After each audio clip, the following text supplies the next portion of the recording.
"You're really going to cry over her $200 jacket," Mason said, loud enough for the entire ballroom to hear. Vanessa stood beside him with red wine dripping from her sleeves, and my fiancé looked at her like she was the woman he needed to protect. I looked at the cash he had thrown on the table, then at the engagement ring on my finger, and quietly opened the voice recorder on my phone. "Apologized to her," Mason said. The room went still. Investors watched from the bar. Board members pretended not to listen. Vanessa lowered her lashes like a wounded angel, but I saw the corner of her mouth move. She was enjoying this. I picked up the $200, folded the bills once, and placed them beside her ruined jacket. Then I took off my ring. Mason's face changed, not with regret, with annoyance. "Don't be dramatic, Claire." The words were almost funny. Dramatic, that was what he called anything I did when it was not useful to him. For 3 years I had been quiet when his company nearly missed payroll. I quietly arranged bridge financing through a private credit contact who owed my mother a favor. When his first acquisition collapsed during diligence, I quietly rewrote the asset protection structure over a weekend while he slept on the couch and told reporters he had personally stabilized negotiations. When his board questioned whether Reed Aerotech could survive another year, I quietly introduced him to Aurora Capital, and tonight, at the celebration dinner for the $5 billion deal that would make him untouchable, he had looked at me like I was trash because Vanessa Cole cried over a jacket that cost less than the flowers on our table. I said apologize, Mason repeated. The ballroom was on the top floor of the Halcyon Hotel, wrapped in glass and city lights. Every table had white orchids in crystal bowls. Every person there was dressed like money, had weight, and silence was a second language. The Reed Aerotech logo glowed on the media wall beside Aurora Capital's silver mark. And beneath both, in smaller type, was the phrase Mason had chosen for the evening: "A partnership built on trust." I nearly smiled. Vanessa sniffed and pressed the stained jacket to her chest. It was beige suede, cropped, pretty, and already ruined before she began the performance. Red wine had soaked one sleeve and streaked down the front like blood in cheap theater. "I don't even care about the money," she said, voice trembling. "It's not about the jacket, it's about the way she looked at me." People shifted. That was the clever part. She did not need to accuse me too clearly. She only needed to create a shape the room could fill in. Jealous fiancé, old lover returned, woman losing her place. I looked around the table. Emma Grant, Reed Aerotech's CFO, had gone pale. She had seen Vanessa step backward into me. She had seen my hands nowhere near the wineglass, but Emma had 2 children, a mortgage, and a job tied to Mason's mood. Her eyes met mine for half a second, then dropped. Across from her, 2 Aurora associates exchanged uncomfortable glances. They had no idea who I really was. To them I was Mason's quiet fiancé, the woman who attended meetings sometimes and said little because Mason did most of the talking. That was not an accident. I had allowed it, for love, I told myself, for privacy, for strategy, all beautiful names for erasure when the wrong person benefits from them. "Claire," Mason said, his voice lower now, "everyone is waiting." "I heard you." "Then do it." "Do what, exactly?" His jaw tightened. He hated when I asked precise questions in public. Precision made men like Mason nervous because it gave lies edges. "Apologize to Vanessa," he said, "for ruining her jacket and embarrassing her." I looked at Vanessa. "Is that what happened?" Her eyes flicked to mine. The tears stayed perfectly balanced on her lashes. "You bumped me," she whispered. "I didn't." Her mouth trembled. "Why would I lie about a jacket?" A simple line, almost lazy but effective, because the jacket was cheap enough to make my defense look absurd. Who argues over $200 in a room full of billion-dollar signatures? That was the trap. If I defended myself, I looked petty. If I stayed silent, I looked guilty. If I got angry, I became exactly what she wanted Mason to see. So I did the one thing neither of them expected. I stayed calm. "Mason," I said, "do you believe I did this on purpose?" His eyes sharpened. "Don't twist this. I'm asking you a question. This is not a courtroom. No, it's a ballroom full of your investors." That landed. His nostrils flared. "Exactly, which is why you need to stop acting like this." "Like what?" "Like you own every room you walk into." A faint murmur moved through the table. I lowered my gaze for 1 second, not from shame, but because I did not want him to see the final piece of me detach. There it was, the real resentment beneath the jacket. Mason did not hate that I was weak. He hated that some part of him knew I was not. Vanessa touched his sleeve. "Mason, please, it's fine. I don't want to ruin your night." His expression softened instantly. My hand closed around the ring on the table. 3 years ago, he had proposed to me on a rainy Thursday morning in our kitchen. No cameras, no flowers, just Mason in old sweatpants, nervous enough to drop the ring into his coffee. I had laughed so hard I cried. He had said, "I don't want a life where you aren't the first person I tell good news to." Now he had good news because I had built the road to it, and I was the last person he would protect. "No, Mason," said to Vanessa, still looking at me, "you don't have to minimize it. Claire needs to learn that being my fiancé does not give her the right to mistreat people." My recorder caught every word. I saw Rachel Kim's name at the top of my message thread, my lawyer, my late mother's lawyer before she became mine. I had typed 3 words earlier while Mason was still reaching into his wallet. "Preserve all footage." I had not sent it yet. I waited. "Mason," I said, "think carefully." He laughed once. It was not amusement, it was contempt dressed in disbelief. "Are you threatening me?" "No." "Good, because tonight is important. This deal is important. I will not have you jeopardize years of work because you can't handle Vanessa being here." Years of work. I thought of the night I sat barefoot on my apartment floor, surrounded by drafts of the Aurora asset package, while Mason drank bourbon in my kitchen and told me he was terrified Reed Aerotech would die before it became what he knew it could be. I thought of my mother's voice from years before she died. "Never give a man invisible labor and call it love unless he has already proven he can see you." I had thought Mason could. That was my mistake. He turned to the room with a hard smile. "I apologize for the interruption. Claire has been under stress, wedding planning, deal pressure. You know how these things can be." A few people gave polite laughs. My humiliation had become a social inconvenience. Vanessa lowered her head. Her hand remained on Mason's arm. I pressed send. "Preserve all footage." Then I sent another message. "Freeze my signature." The second message disappeared into the secure thread. Rachel did not reply immediately. She did not need to. Mason turned back to me. "You should go home." That sentence finally made the room breathe again, because now they understood this was not a disagreement. This was a dismissal. I looked at him. "Are you asking me to leave the dinner we planned together?" "You planned seating," he said. "I planned the deal." Emma closed her eyes. My heart did not break loudly. There was no dramatic shatter inside me, no storm, just a clean, soundless crack like ice under pressure. Vanessa whispered, "Mason, don't." "She's still your fiancé." Still a temporary word. Mason reached for my hand, not gently, not lovingly. He reached for my ring. I moved my hand away before he touched me. His expression hardened. "Claire." I placed the ring beside the folded cash. "There," I said, "now nothing about me is embarrassing you." He stared at the ring for the first time all night. Something like uncertainty crossed his face. It vanished when Vanessa inhaled sharply, as if wounded by my refusal to perform pain properly. "Fine," Mason said. "If this is what you want, then maybe we should stop pretending." I looked at him. "Pretending what?" "That this still works." The words carried. A woman at the next table froze with her wineglass halfway to her lips. Mason's mother, Patricia Reed, who had been holding court near the bar, turned toward us with her pearl earrings flashing under the lights. She had never liked me. I was too quiet, too old money without being ornamental enough, too unwilling to flatter her version of Mason as a self-made miracle.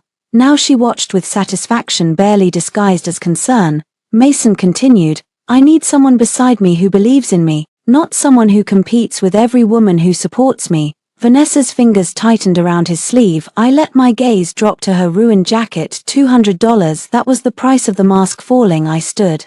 The room went quiet enough for me to hear the soft hum of the lights. "I hope she was worth it," I said. Mason scoffed. "Worth what? A dinner tantrum." I picked up my clutch. "Ask me tomorrow." I walked away before my voice could betray anything. Not too fast, not too slow. A woman leaving with dignity must always consider pace because spectators love to call pain instability if it moves too sharply. Behind me, Mason said, "Let her go." He meant it as command. I heard it as permission. At the elevator, Emma caught up with me. "Claire," she whispered. I turned. Her face was tight with guilt. "I'm sorry for what you saw or what you didn't say." She flinched. Good. I had no patience left for soft cowardice. "I can send a statement," she said quickly. "If you need one." I saw Vanessa move toward you. I saw the glass tilt. I studied her. Emma was not brave yet, but fear can become courage when consequences choose a side.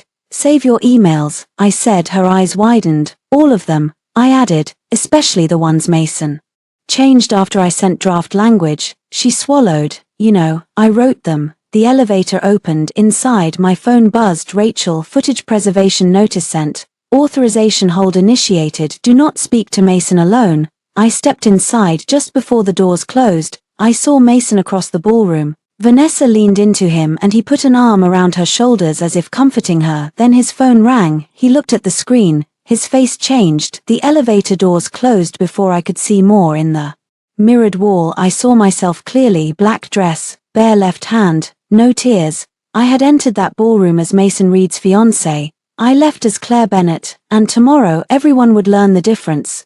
The security office of the Halcyon Hotel was 2 floors below the ballroom, behind a plain grey door that looked like it belonged to a building with no chandeliers. I had been inside it once before, 6 months earlier, when Mason misplaced a confidential pitch deck and accused a junior analyst of stealing it. The stolen file had turned out to be in his own briefcase. I remembered how easily he had apologized to the hotel manager and how badly he had apologized to the analyst. That was Mason's pattern. Grace upward, pressure downward.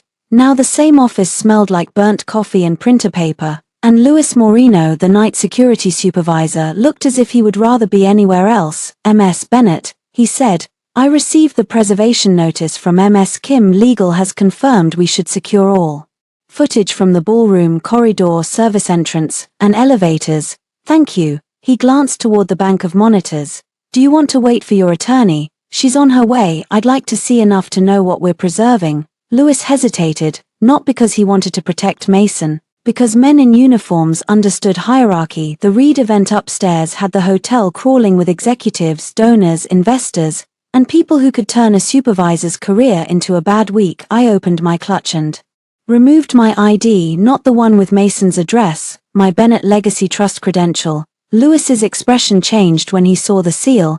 The Halcyon Hotel was partly owned by a real estate fund under the Bennett umbrella.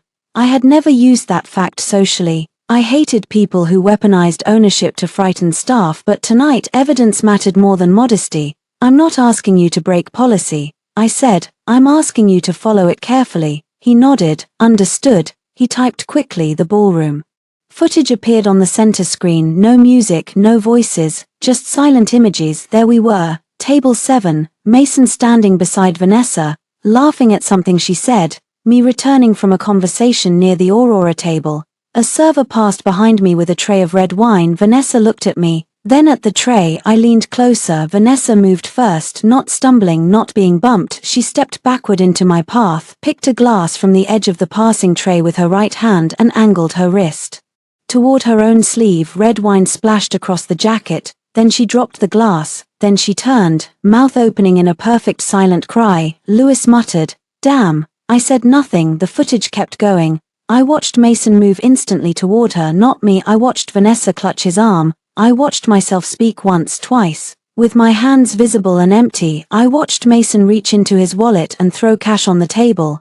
Watching humiliation without sound is strange. It becomes choreography, cruelty as blocking a performance staged so everyone knows where to look. Can you isolate the angle from camera 6? I asked. Lewis clicked. Camera 6 was closer to the service route. It caught Vanessa's face right before the spill. She smiled, not broadly, just enough. Lewis exhaled. That's clear. Yes. My phone buzzed again. Mason. I let it ring, then a text. Where are you? Another. Claire, do not make this bigger than the Aurora team is asking questions. Come back upstairs and behave like an adult. I took a screenshot. Lewis looked away politely. Rachel arrived 12 minutes later in a charcoal suit and running shoes, which meant she had come straight from home and changed only the parts visible above a conference table. She carried a leather folder and the expression of a woman who found emergencies annoying but useful. She looked at the monitor once. Well, she said, Vanessa is not subtle. She didn't need to be. No.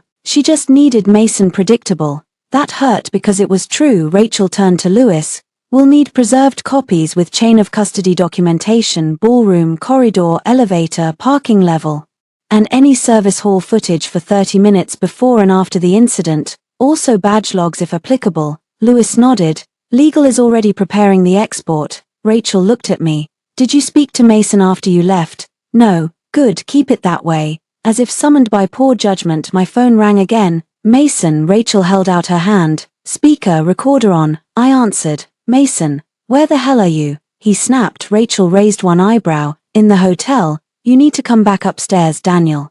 Price just asked why Aurora received a legal notice from your attorney. So he received it, Claire. His voice dropped into warning. I had heard that tone in board prep sessions, vendor negotiations, restaurant arguments, and once, terribly, when a junior engineer told him his production timeline was impossible. It used to make me smooth things over. Now it only confirmed I had made the right choice. This is not a game, he said. No, it's a transaction. What does that mean? It means you should. Read the notice. A pause. I imagined him standing near the bar, Vanessa hovering, his mother watching him with sharp eyes. Daniel Price politely unreadable. You froze your signature, Mason said. There it was, not confusion, recognition. He did not know the full architecture of the deal, but he knew enough to be afraid when that phrase appeared. My attorney did, I said. You have no right. Rachel's smile became almost tender. She loved when people said legally stupid things on recorded calls. I have every right, I said. This deal has nothing to do with our relationship. I looked at the monitor where Silent Mason was still throwing money at Silent Me. You made our relationship public tonight.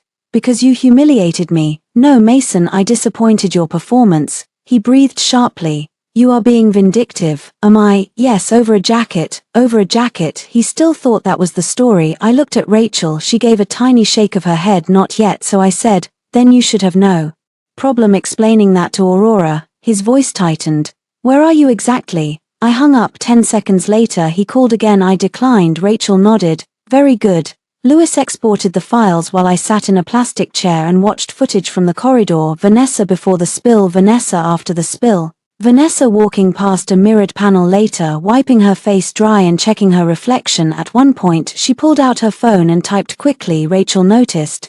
Timestamp that, Lewis marked. It. Can we get her messages? I asked. Not from the hotel, Rachel said. But people who plan performances often brag before applause. She was right, they always did. At 11:48 p.m. while Rachel was reviewing chain of custody forms, Emma texted me, I'm sorry, I should have spoken. I'm saving the emails. There are more than you think. I stared at the message. More than you think. The night pressed in around me. It would have been easier if Mason had only failed me once, if all of this could be folded neatly into the jacket, the cash, the public breakup, a single wound, sharp and clean. But deep down I had known, tonight was not the first insult, it was the first one he made in front of people who mattered to his future. That was why it finally mattered to him. Rachel leaned over. Emma, I showed her. Good, she said. Do not respond emotionally, say only, preserve everything. I typed exactly that. Preserve everything, Emma replied, already doing it. By the time we left the security office, the ballroom had begun emptying. The hallway outside the elevators hummed with awkward post-event escape. Guests pretended not to stare at me, some failed. I saw 2 Aurora associates near the coat check. One looked at my bare hand and then away. I did not blame them. People always look at the visible absence. No ring, no fiancé beside me, no public explanation. Mason emerged from the far end of the corridor before we reached the elevators. He walked fast. Vanessa followed, jacket draped over one arm, her face washed clean of tears. Patricia Reed came behind them, her mouth set into the thin line she used when servants, journalists, or reality displeased her. Claire, Mason said. Rachel stepped slightly forward. Mason's eyes flicked to her. This is between me and my fiancé, former, I said. His face tightened. Vanessa sucked in a breath. As if I had injured her. Patricia looked me over from head to toe. Claire, this has gone far enough. You were embarrassed, we understand, but involving lawyers during Mason's most important business event is childish. I almost admired her speed. Embarrassed, childish, not wronged, never wronged. Mason involved investors when he threw cash at me in front of them. I said, I involved counsel. Patricia's eyes chilled. Do not take that tone with me, Rachel said. Mrs. Reed, my client is leaving. Mason ignored her. You need to reverse the hold. No, Claire, no. The second no felt better than the first. Vanessa stepped closer to him. Maybe we should all calm down. I looked at her jacket. You first. Her cheeks flushed. Mason's anger sharpened. Do not speak to her like that. Why is she fragile? His jaw worked. I saw the answer before he said anything. Yes, Vanessa was fragile. Patricia was dignified. Mason was under pressure. Only I was expected to be reasonable enough for everyone.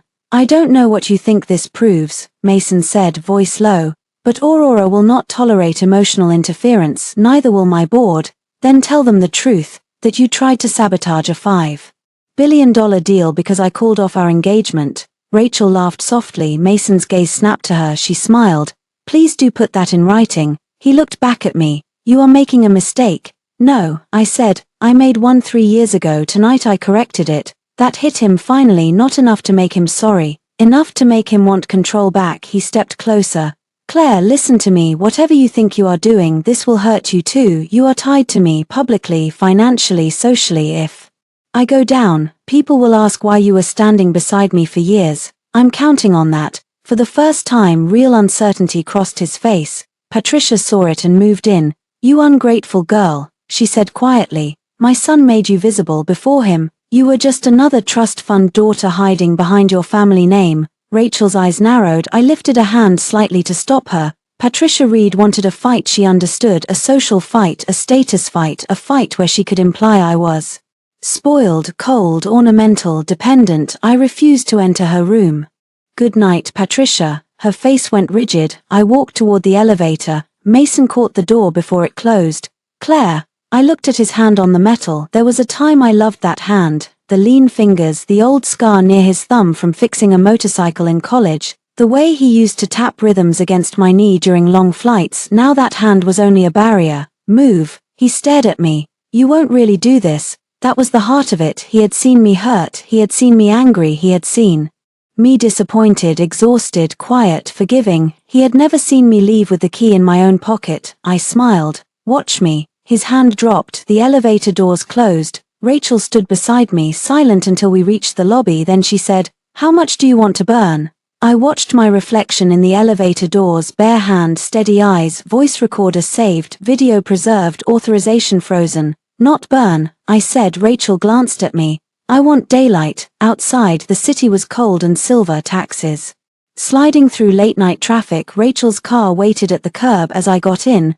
My phone buzzed with an email from Daniel Price. Subject, urgent authorization hold. "Claire, Aurora has received notice regarding Bennett Legacy Trust consent. We need to understand whether this is a temporary personal dispute or a material governance concern. Please advise." I looked at the word personal, then at governance. Mason thought he had ended us over a jacket. Tomorrow I would explain the difference. At 7:06 the next morning, Mason Reed discovered that $5 billion could stop moving without making a sound. No crash, no sirens, no dramatic collapse on a stock ticker. Just one red line in a transaction portal, authorization hold. I knew because Emma sent me a photo from the Reed Aerotech boardroom before anyone at the company understood how bad it was. The image showed a wall-sized screen with the deal checklist projected in neat columns. Most boxes were green: regulatory pre-clearance, debt facility, confirmation, asset valuation update, executive retention framework, media embargo schedule. Then near the bottom, one red: status, Bennett Legacy Trust final consent, suspended pending review. Beneath Emma's photo was one sentence: "He went completely silent." I sat at my kitchen island in the apartment Mason had always called too quiet, drinking coffee that had gone cold. It was 7:11 a.m. I had slept 2 hours. My engagement ring was inside an envelope on the counter, waiting for Rachel's courier. The Halcyon footage was preserved. My phone contained Mason's calls, his threats, his public humiliation, and the strange calm that had settled in me after the last elevator door closed. Rachel arrived at 7:18 with a laptop, 2 coffees, and no sympathy. Rachel believed sympathy was appropriate after the work was done. "Daniel wants a call at 8, she said, placing one coffee in front of me. "I know, you don't have to decide final termination today. Hold means hold, it gives us time. I'm not terminating because of heartbreak." She looked at me over the rim of her cup.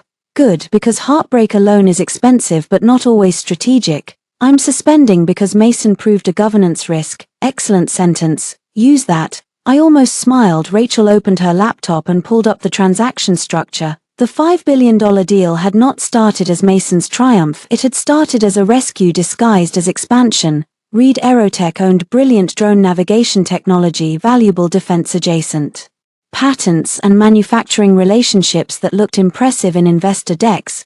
But beneath the shine were debt covenants, rushed compliance reviews, founder control problems, and a board too dazzled by Mason to discipline him.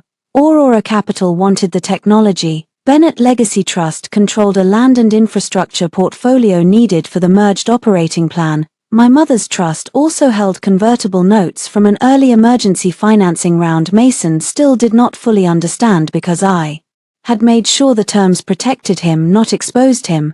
The deal required 3 things only I could give: final asset consent, patent collateral subordination, trust capital commitment. Without them, Mason had a company with momentum and no runway. At 7:32 Daniel called. Rachel put him on speaker. "Claire," he said, "first I'm sorry about last night."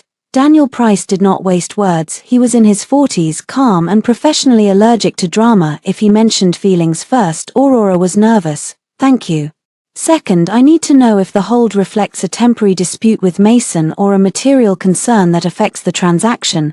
"Both." A pause. Rachel's mouth twitched. She approved. Daniel said, "I'm listening." "Mason publicly ended our engagement last night after falsely accusing me of damaging Vanessa Cole's jacket. That alone would be personal, but he did it in front of investors while relying on my undisclosed final authorization for a transaction he has repeatedly represented as solely under his control. When I questioned his conduct, he threatened to characterize any authorization delay as emotional instability."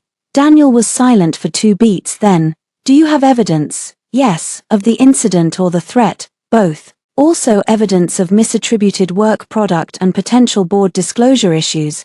This time the pause was longer. Rachel wrote on a legal pad and turned it toward me. "Do not overstate, offer review," I said. "Rachel can provide a preliminary evidence package under confidentiality." Daniel exhaled. "I'll need to inform our internal risk committee." "I expected that. Are you seeking to kill the deal?" "No, I'm seeking to prevent Bennett Trust assets from being tied to a founder who retaliates against a controlling authorization party when personally challenged." Rachel gave me a thumbs up. Daniel said, "That is a material issue." "Yes, I'll schedule a call with the Reed board at 9:30. Mason will push back. He already is. He claims you are acting emotionally." "I am emotional," I said. "I'm also correct." For the first time since I had known him, Daniel laughed softly. "Send the package," he said. "And Claire, yes, if you walk into this, walk in as yourself, not as Mason's former fiancée." After he hung up, I sat very still. "As yourself." Strange how difficult that can be when you have spent years making your power comfortable for someone else. Across town, Mason was losing his. Emma's messages came in fragments. Board asking why trust consent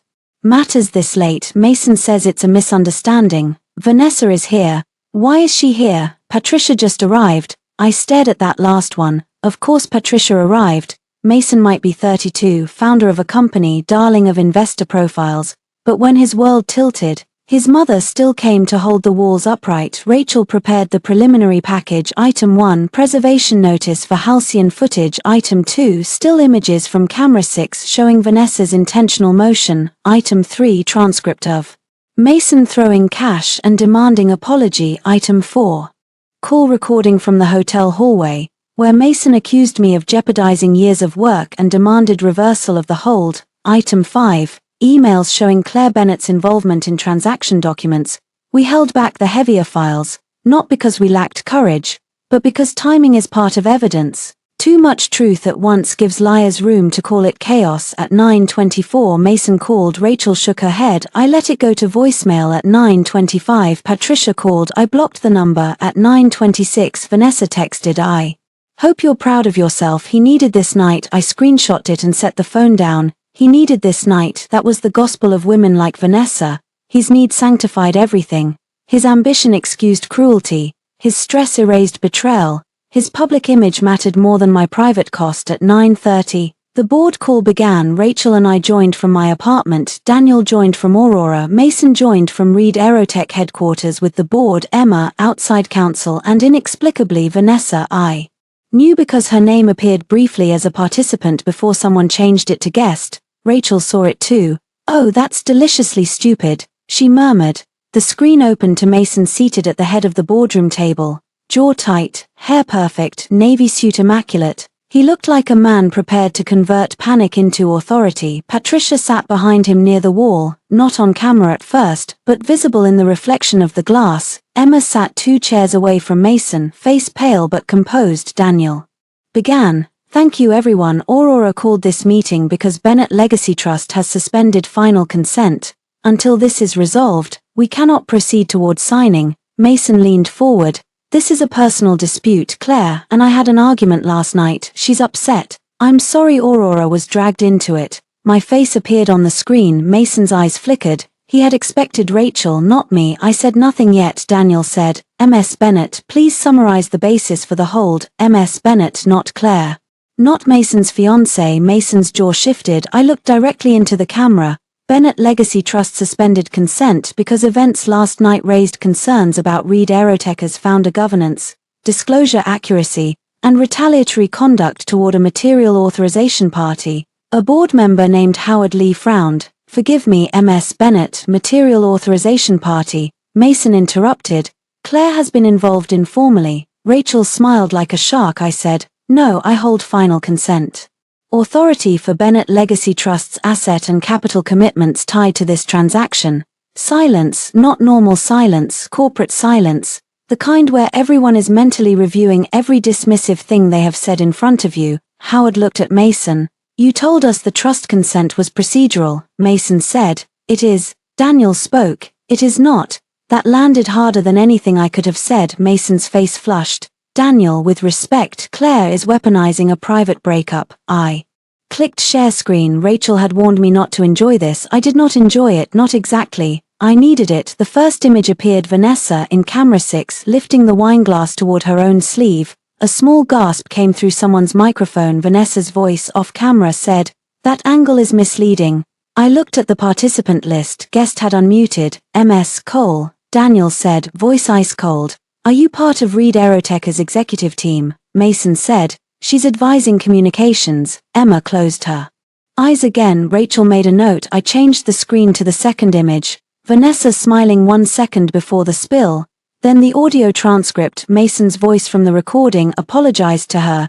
Then being my fiancé does not give her the right to mistreat people. Then I planned the deal. The room was still. I removed screen share. This was not a private breakup, I said. This was Reed Aeroteca's CEO publicly humiliating, dismissing, and threatening a final authorization party at a transaction event, then demanding reversal of a lawful hold while misrepresenting the nature of that hold to the board. Mason's lips parted for a moment. He looked less angry than stunned, as if he had walked into a house he thought was his and found my name on the deed. Howard Lee turned to Mason. Did you know Ms. Bennett held final consent? Mason said. I knew her family trust was involved. That is not what I asked. Patricia leaned forward, finally entering the frame. This is absurd. Claire is a beneficiary. She is not some corporate executioner, Rachel said. Mrs. Reed, if you are not counsel or a board member, I suggest you stop speaking before you create more discoverable material. Patricia froze. No one spoke to Patricia Reed that way. I wished I had done it years earlier. Mason recovered enough to glare at me. Claire, take the hold off. We can discuss last night privately. No, you are punishing hundreds of employees. No, I am preventing your ego from carrying them into a governance disaster. His eyes flashed. You never cared about the company. That one almost made me laugh. Instead I said, Emma, did I care about the company? Emma went white. Mason's head turned slowly toward her. Everyone waited. Emma swallowed. Yes, she said quietly. Mason's face hardened. Emma continued, stronger now. Claire reviewed the covenant structure in March. She flagged the supplier exposure in June. She introduced the compliance consultant who saved the defense review in August. She cared. Mason stared at her as if she had slapped him. The board heard it. Daniel heard it. I heard something inside myself settle. Mason leaned back. I see, he said, voice cold. So this is coordinated. No, I said. This is what happens when people stop protecting your version. The meeting ended with Aurora requiring an independent governance review before any signing. Bennett Trust consent remained suspended. Reed's board scheduled an emergency session without Vanessa and, Rachel insisted, without Patricia. When the screen went dark, my apartment felt too quiet. Rachel closed her laptop. That was strong. I feel sick. Also normal. My phone lit up with Mason's name, then a message. You humiliated me in front of my board. I stared at it. How strange. That men who humiliate you in public always recognize humiliation so clearly when it comes home. I typed one sentence. No, Mason, I corrected you in front of witnesses. Then I turned off my phone. For 1 full minute I let myself shake, not from fear, from withdrawal. Loving Mason had been a habit, protecting him had been a reflex. My body still wanted to explain, soften, soothe, make him understand I was not trying to destroy him, but understanding had never been the requirement for respect. By noon, a courier arrived for the ring. I placed it in a padded box before sealing it. I looked at it one last time. It was beautiful, platinum, oval diamond, antique side stones. Mason had chosen it himself, or at least I had believed he had. Later I learned Patricia sent 3 options and told him which one looked appropriate for a Bennett. I closed the box. Rachel handed me the shipping label. Where is it going? To escrow, she said. Neutral custody until engagement property is resolved. Sounds romantic. Divorce and broken engagements are where romance goes to become paperwork. This time I did laugh. Then my laptop chimed. An email from Emma. Subject: he erased your name from everything. I opened it. There were 17 attachments: original draft, revised draft, Mason edits, board submission. In each file, my language remained, my name disappeared. Rachel leaned over my shoulder. Oh, she said softly, we are going to have fun. I read Mason's internal note at the top of one forwarded chain. Claire doesn't need credit, she needs to feel useful. The room blurred. I had expected theft. I had not expected contempt so neatly typed. Rachel touched my shoulder once. A rare gesture. Claire. I wiped my eyes, not carefully, not prettily. It's fine, I said. No, it is not. I looked at the email again, then at the city beyond my windows. Mason thought I had frozen his deal over a $200 jacket. He was wrong. The jacket ended the performance. The emails would end the lie. The Bennett Legacy Trust archives were stored in a private records facility beneath a limestone building on East 73rd Street.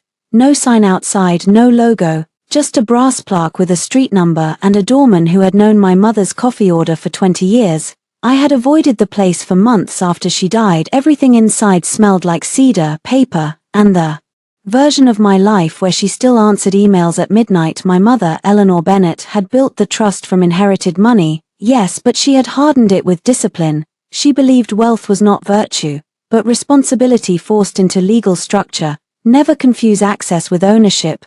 She once told me, the people closest to your resources will be the first to call your boundaries betrayal. At the time I thought she was talking about trustees. Now I knew she was talking about men like Mason. Rachel and I arrived at 10 with 2 associates, a scanner, and a list of every document connected to Reed Aerotech. The archivist, Mr. Holloway, greeted me with a solemn nod. Ms. Bennett, he said, we prepared the Reed files. Thank you. He hesitated. Your mother was cautious about that company. I looked at him. You knew. Mrs. Bennett was cautious about every company involving a charming founder with inconsistent capitalization. Rachel coughed to hide a laugh. Mr. Holloway led us to a glass-walled room where 6 grey boxes waited on a table: Reed Aerotech bridge notes, Aurora preliminary term sheet, patent collateral review, infrastructure asset consent, executive communication, personal counsel, Claire Bennett. My name appeared on the labels. It felt almost violent after years of hearing Mason say my deal, my structure, my capital path, my investor relationships. Mine had been there all along, in ink, in filings, in rooms where Mason never thought to look. Rachel opened the first box. Inside were the bridge financing documents from 2 years earlier, when Reed Aerotech had almost collapsed after a defense contractor delayed payment. Mason had come to my apartment that night with bloodshot eyes and a bottle of wine he never opened. I can't let my people lose their jobs, he had said. So I called a private lender, pledged a limited trust-backed guarantee under strict conditions, and wrote a side letter requiring board oversight. Mason had cried in my kitchen. He had held my face and said, I will spend my life proving I deserved you. Then 3 months later, in a founder profile, he described that same rescue as a disciplined internal restructuring during a temporary cash crunch. I told myself it was fine. The company needed a strong story. I did not need credit. She needs to feel useful. I gripped the edge of the table. Rachel noticed. Take a breath. I am breathing. You are plotting. Breathing with purpose. She smiled faintly. We spent hours building a timeline, not emotional documentary. Year 1. Claire introduces Mason to Bennett Infrastructure Council. Mason submits revised strategy to board under his own name. Year 2. Claire arranges emergency financing. Mason describes it publicly as founder-led discipline. Year 2 later, Claire identifies regulatory problem. Mason credits Vanessa's new communications team for streamlining external risk messaging.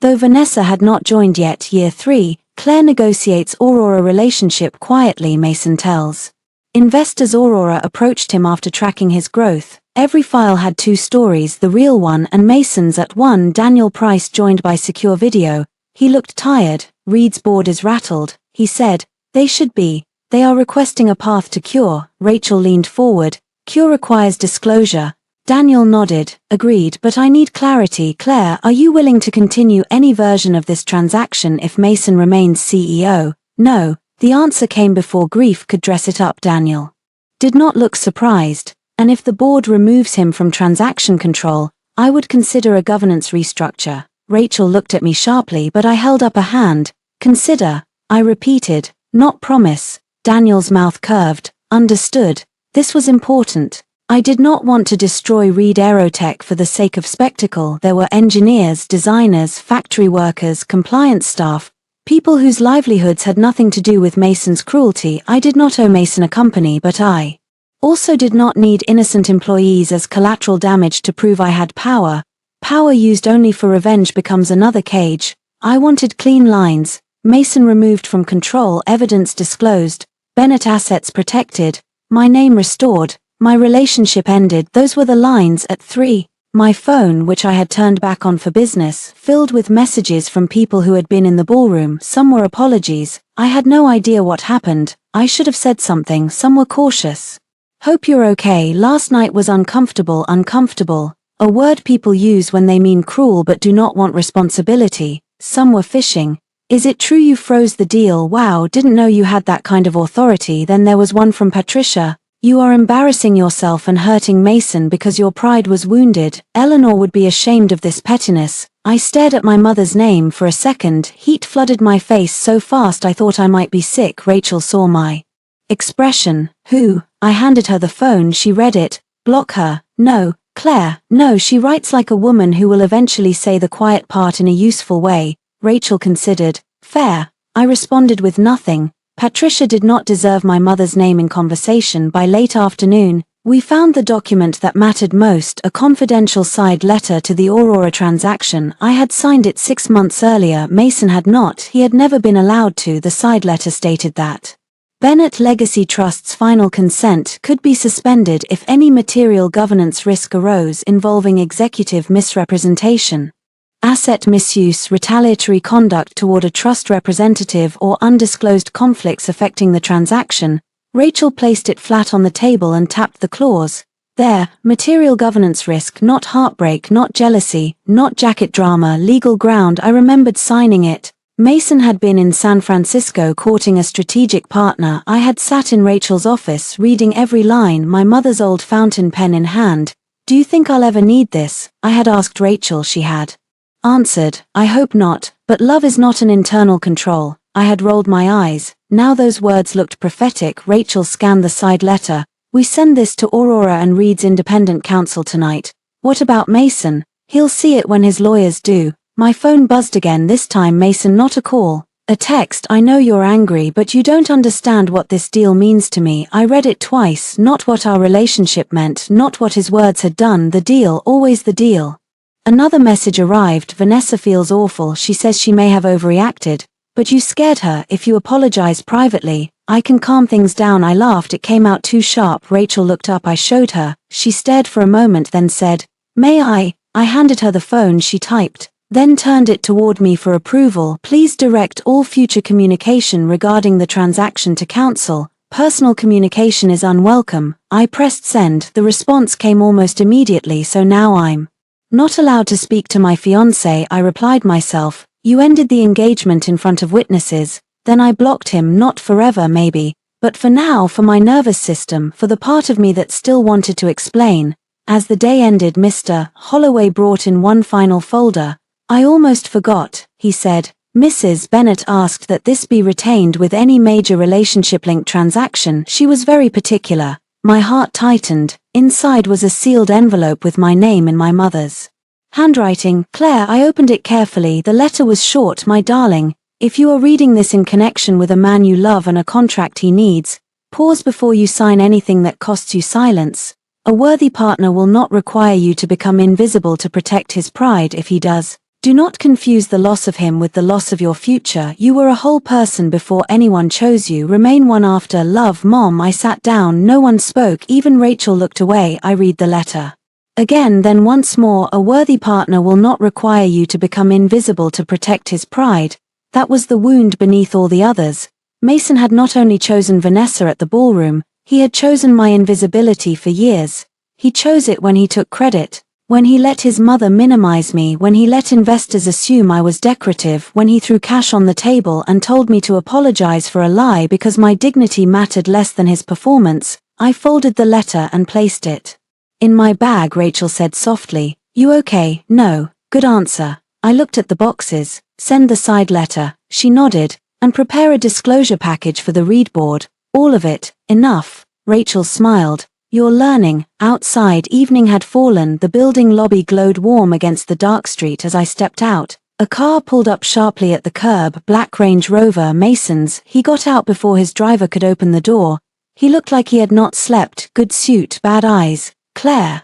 Rachel moved beside me. Mason ignored her. "You blocked me." "Yes, you can't just cut me off." "I can. We were together 3 years. I remember." His face shifted at that. Maybe he expected bitterness, maybe calm hurt worse. He lowered his voice. "I shouldn't have ended it that way." I looked at him. There it was, the first apology-shaped object, not remorse, damage control. "That way." I repeated. His jaw tightened. "You know what I mean." "No, I don't." I was angry. Vanessa was crying. The room was watching. I reacted. "You reacted honestly." "No," he said sharply. "Don't do that. Don't take one bad moment and rewrite us. One bad moment doesn't freeze a $5 billion deal." His eyes flashed.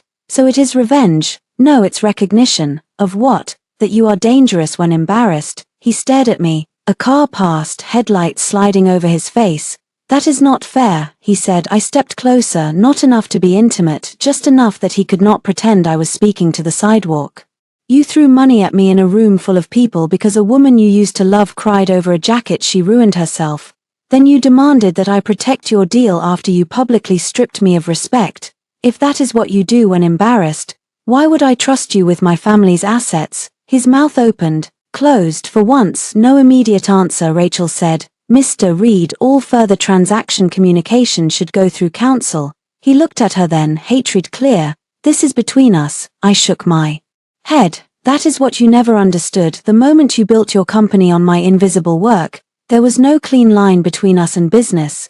You blurred it when it benefited you. I'm drawing it now because it protects me." He took that like a blow. "Good. Some truths should bruise." I moved toward Rachel's car. Mason called after me. "You think they care about you, Aurora, the board, they care about the money." I turned back. "And you?" He said nothing. That was his answer. I got into the car as Rachel's driver pulled away. Mason stood on the curb beneath a street lamp, hands at his sides, staring after the woman he had thought would always turn around.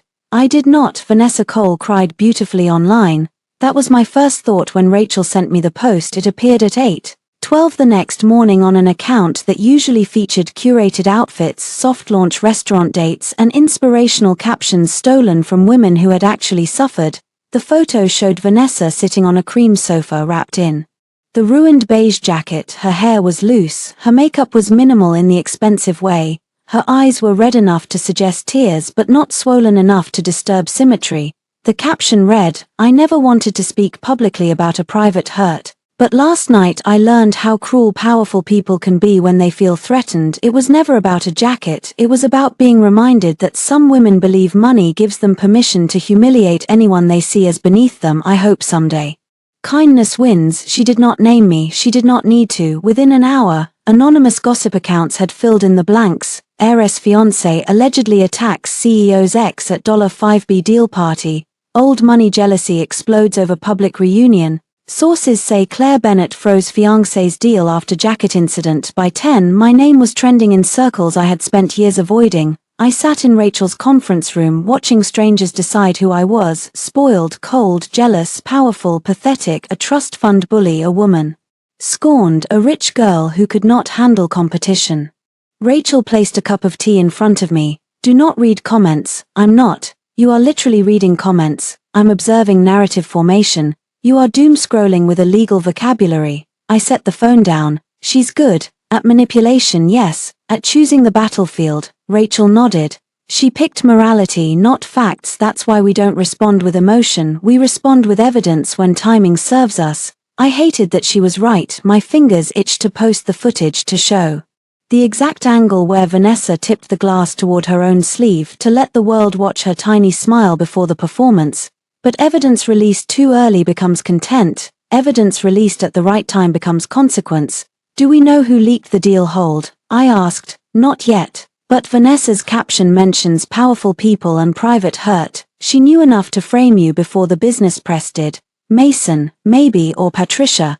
I thought of Patricia's message using my mother's name as a weapon. Patricia would make it sound more polished. Rachel smiled. True. At noon, my assistant Nora forwarded an email from a lifestyle reporter requesting comment. Hi Claire, we're preparing a piece on the Halcyon incident and would love your perspective. Was last night's dispute connected to your breakup with Mason Reed? Sources close to Vanessa Cole say she felt targeted due to her past relationship with Mason. Best Tessa. Sources close to Vanessa Cole, likely Vanessa Cole. Rachel drafted a one-line response. Ms. Bennett will not comment on personal theatrics, but all relevant evidence has been preserved. I approved it. Nora sent it by 2. Vanessa escalated. She posted a video. I watched it once with Rachel. Vanessa looked directly into the camera, voice shaking. I don't want anyone attacking Claire. I know she's hurting. Mason and I have history, but I respected their relationship. I never wanted to be part of this. I just wish women didn't tear each other down over men. Rachel paused the video. Classic, she says while tearing me down over a man. Projection is efficient. The comments were worse now. She's so graceful. Claire sounds insecure. Imagine freezing a whole deal because your fiancé has a pretty ex. I stood and walked to the window. New York moved below like nothing had changed. Cars, umbrellas, delivery bikes, office workers eating salads too quickly. People survived their own private humiliations every day while traffic continued. That was comforting and insulting at the same time. My phone buzzed. Emma, she's here. Vanessa. Mason brought her into the comms meeting. A second message. They're planning to say you misunderstood the jacket incident because you were upset about the breakup. A third. I can't take photos. Too many people watching. I typed, do not risk your job. Preserve what you legally can. Write down date, time, attendees, exact words. Emma replied, already doing it. Rachel read over my shoulder. She's getting braver. She's afraid Mason will destroy the company. Fear often outruns loyalty. At 3, a new email arrived from an unknown address. Subject, you didn't get this from me. Attached were screenshots. Vanessa's group chat. The contact names were partially hidden, but Vanessa's number was visible. Her messages were not subtle. Tomorrow night is the night. If I can make him choose me in front of everyone, she's done. $200 is cheap if it gets me the ring. She won't fight back. Girls like Claire care too much about looking classy. Then after the gala he did it. He actually dumped her. I almost laughed when she took off the ring. I read that line 3 times. Rachel leaned in. Forward it to forensics. I did. Do we know the sender? I asked. Not yet. Friend, former friend, someone in Vanessa's circle who wants distance before the blast radius expands. I looked at the screenshots again. She won't fight back. The irony was almost generous. At 4, Lewis from the Halcyon called Rachel. She put him on speaker. I remembered something, he said. One of the servers mentioned Ms. Cole in the service hall before the spill. I asked him to write it down if he was comfortable. Name, Rachel asked. Marco Ellis. He's nervous. I'll speak with him gently. Lewis cleared his throat. He said he heard Ms. Cole on the phone near the staff corridor. She said, a jacket is cheaper than a wedding. Rachel's eyes brightened. I closed mine. Vanessa had not planned a scene. She had planned an exit. Mine. By evening, Mason's side made its move. His official account posted a statement. Last night, a private matter involving my former fiancée, Claire Bennett, and a valued member of our communications advisory team, Vanessa Cole, unfortunately occurred during a business event. Emotions ran high. I ask everyone to respect the privacy of those involved as we work toward resolution and keep our focus on Reed Aeroteca's employees and future. Former fiancé, valued member. Emotions ran high. No lie direct enough to sue easily. No truth strong enough to matter. He was learning from Patricia, a minute later Mason texted me from a new number. I did not want to post that. The board demanded something. Call me then. Vanessa is getting attacked too. This has gone too far. Then if you release anything you'll look vindictive. Let me fix this quietly. I showed Rachel. She snorted. Fix means bury. I know. Another message came. Claire, don't make me say things publicly that I can't take back. Rachel's expression changed. There it is. Threat. Close enough to preserve. I replied before she could stop me. Say what you believe is true. Mason. The typing bubble appeared, disappeared, appeared again. Then, you've been unstable since the engagement. Pressure started. Everyone saw it last night. My breath caught. Not because I believed him, because I recognized the strategy. Make the woman emotional. Make her unreliable. Make her reaction the story. Rachel held out her hand. Phone. I gave it to her. She saved screenshots, exported the thread, forwarded it to secure storage and handed it back. Now we wait. For what? For him to say it to someone with a duty to care.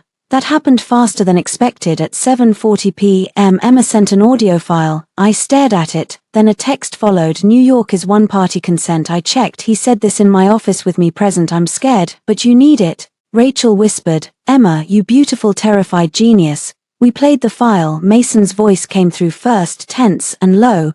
Claire is unstable. Use that word carefully, but make sure the board understands it. She has emotional leverage because of the engagement. If she keeps interfering, we frame this as a personal vendetta. Emma's voice, calm but shaky. Mason, she is the final authorization holder. Calling her unstable without basis creates risk. Vanessa's voice cut in. She threw away a 3-year engagement over my jacket. What else do you call that? Mason said. Exactly. Then Patricia, unmistakable. Men build, women like Claire punish when they are no longer worshipped. The board needs to see her clearly. I stood very still. The room went cold around me. Rachel stopped the recording. Claire. I sat down slowly, not because I was weak, because rage needs somewhere to live and my legs were not available for that much force. They're going to make me crazy. They're going to try. My mother warned me. Rachel's face softened. I know. I looked at the muted screen where Vanessa's video was still paused, her face arranged into fragile innocence. For years I had thought silence protected dignity, but silence also leaves empty rooms for liars to decorate. No more waiting, I said. Rachel studied me. We release the jacket footage. She asked. Not online. Then where? At the investor review. Her smile was slow. Public enough to matter, controlled enough to land. Yes. And the group chat. Hold it until Vanessa lies again. She will, I know. The next morning, Reed's board scheduled an investor clarification meeting for Monday. Mason's team wanted to calm concerns. Vanessa planned to attend as communications advisor. Aurora would send Daniel. Bennett Trust was invited if necessary. Rachel read the invite aloud and laughed. If necessary. I took my mother's letter from my bag and placed it on the desk beside the invite. A worthy partner will not require you to become invisible to protect his pride. I'll attend, I said. Rachel nodded. What do you want the room to understand? I looked at the frozen frame from camera 6, Vanessa smiling before the spill, Mason throwing money after it, Patricia calling me unstable, the board letting him. All of it, I said. Not just that she lied, not just that he believed her. I want them to understand why he believed her so easily. Rachel closed the folder. Then Monday becomes the turn. That night I went home alone. My apartment was still too quiet. But it no longer felt empty, it felt uninvaded. I walked to the closet and took out the dress I had planned to wear to the signing ceremony as Mason's fiancée. Pale blue silk, soft, supportive, designed not to draw attention from him. I looked at it for a long time, then I put it back. On Monday I would not dress like someone standing beside Mason. I would dress like someone sitting across from him. Mason asked to meet privately before the investor review. He sent the request through his assistant this time, which meant Rachel received it instead of me. Subject: pre-meeting discussion. Ms. Kim. Mr. Reed would like a brief conversation with Ms. Bennett before Monday's investor clarification meeting. He believes there may be an opportunity to resolve personal matters and avoid unnecessary disruption to the business. Best. Lydia Shaw, Executive Office, Reed Aerotech. Rachel read it aloud in a tone usually reserved for menu descriptions at disappointing restaurants. Resolve personal matters. She repeated, how romantic. I was sitting at her conference table reviewing the evidence package for the investor meeting. The folder was divided into tabs: incident, threat, governance, contribution, disclosure. I had never imagined my engagement would become a binder. Do we say no? I asked. We could, but he'll use that as proof you're unreasonable. We can say yes under controlled conditions. Meaning, neutral venue, recorded, counsel nearby, 30 minutes, no physical contact, no side agreements, no alcohol, no Vanessa, no Patricia. That last one almost made me smile. You think he'll agree? He thinks he can still talk you into saving him. My stomach tightened, not because Rachel was wrong, because part of me remembered wanting to be talked into him. Love does not vanish simply because evidence arrives. It loses authority before it loses echo. Fine, I said. Let him try. The meeting took place Sunday evening at a private business club near Bryant Park.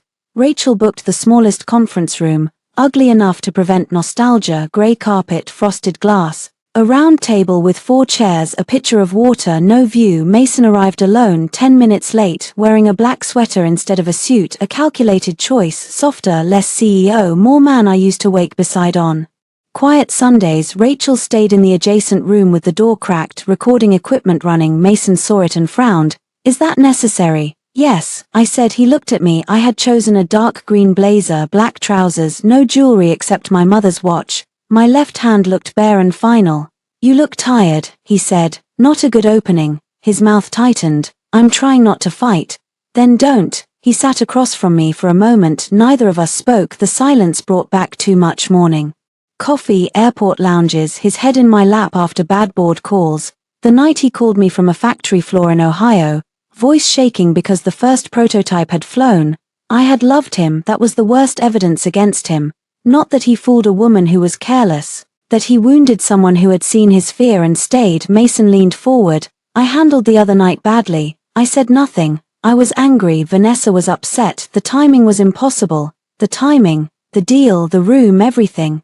He rubbed his face. You know how much pressure I've been under. There it was, the oldest door, his pressure, his stress, his impossible position. I folded my hands on the table. Mason, why did you ask me here? To fix this. What is this? He looked frustrated. Us, the deal, the board panic, all of it. Those are not the same problem. They are now, because you made them one. He looked away, then he said quietly, I should not have ended the engagement publicly. Again, not should not have believed a lie, not should not have humiliated you, not should not have erased you publicly. I felt something inside me cool. Would it have been acceptable privately? His eyes snapped back. That's not what I mean. What do you mean? I mean I was cornered. By whom? He hesitated. I almost laughed. Even now, he did not want to say Vanessa's name in a sentence that assigned blame. She was crying. He said, so you punished me. I thought you had done it. Why? Because you've been tense since Vanessa came back. That hurt, not because it was false, because it was incomplete.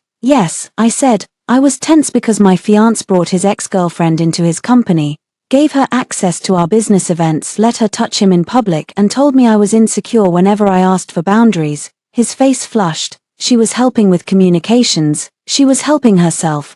That's unfair. No, what's unfair is that you never asked what happened. You looked at her tears and my silence and chose the story that made you feel most needed. His jaw tightened. For a second I saw anger rise, then he swallowed it. He was trying not to understand, to win. Claire, he said, voice softening. You know me. I did. You know I'm not a monster. I never said you were. Then why are you treating me like one? I leaned back. That question mattered because men like Mason believed harm had to look monstrous to count. If they were stressed, scared, misled, under pressure, then cruelty became understandable, and understandable somehow became forgivable.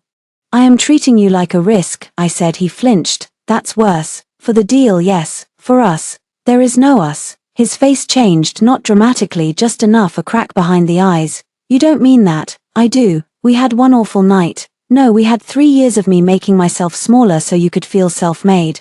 He stood abruptly, chair scraping. Rachel's shadow shifted behind the frosted glass. I did not move. Mason paced once to the wall, then back. That is not true. Then why did you remove my name from the Aurora structure drafts? He froze. Good. I don't know what Emma sent you, he said. Enough. She doesn't understand the context. Explain it. He looked at the table. Those documents were going to the board. I needed them to trust my leadership. So you took my work, I adapted it. You erased me. You said you didn't want the spotlight. I didn't want cameras, I never consented to theft. He braced both hands on the table and leaned toward me, his voice dropped. Do you want me to say it? Fine, yes, I used your drafts, yes, I should have credited you, but you never cared before. I stared at him, there it was, the ugliest defense. You let me. I cared, I said. I just loved you more than I defended myself. His face shifted again, this time maybe shame, maybe fear, maybe the first blurry edge of recognition. He sat down slowly.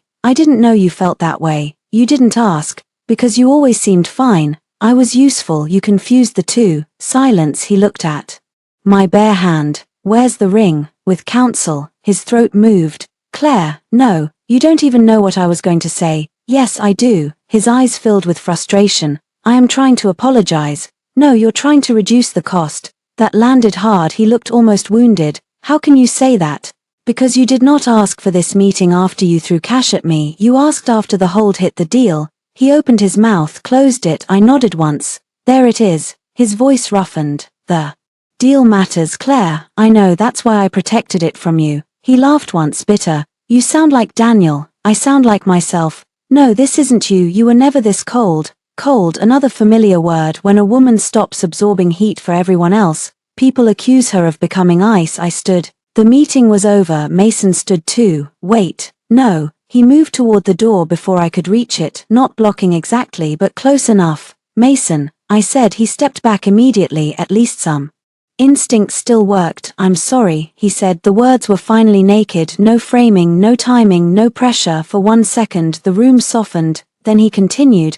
But if you go into that meeting tomorrow and present all of this, Reed might not survive, employees will lose jobs, people with families, people who trusted me. Is that what you want on your conscience? And there it was, the pivot from apology to burden. I looked at him for a long moment. You built a company where its survival depends on the silence of a woman you humiliated. That is not my conscience, Mason, it's your structure. He looked stunned. I opened the door. Rachel was standing there, phone in hand, recording still active. Mason saw her and went pale. You recorded everything, Rachel said. You were informed before the meeting. His eyes turned to me. You set me up. No, I said. You spoke. I left him in the room outside. Rachel and I walked down the club's narrow hall toward the elevators. She glanced at me. You okay? No. Want to cancel tomorrow? No. The elevator doors opened. Inside, I finally let my shoulders drop. Rachel pressed the lobby button. He gave us what we needed, she said. The employee guilt, the threat pattern, the admission about removing your name, the framing, the attempt to tie your silence to company survival. I closed my eyes. I hate that evidence always comes with pain first. Rachel's voice softened. That's why people avoid collecting it. When I got home, I listened to the meeting recording. Alone, not all of it, just one part. I cared. I just loved you more than I defended myself. Hearing my own voice say it made me cry, not dramatically, quietly, for the woman who had thought endurance was loyalty, for the woman who had believed being chosen meant being seen, for the woman who folded herself into the margins of contracts, speeches, dinners, and boardrooms until a $200 jacket exposed the entire architecture of her disappearance. At midnight, Emma emailed again, subject, board packet. Claire, Mason is planning to tell the board tomorrow morning that you acted out of jealousy and that your involvement in the deal was familial courtesy. I attached the packet they are using. Also, Vanessa is preparing a statement saying you threatened her in the restroom before the spill. I know this isn't enough to fix what happened, but I'm done staying quiet, Emma. I opened the attachment. There it was, a slide titled Managing Founder Personal Disruption Risk. My photo, not Mason's, mine. I read every bullet point. Emotionally compromised, unclear operational role, potential reputational liability, personal leverage through inherited trust structures.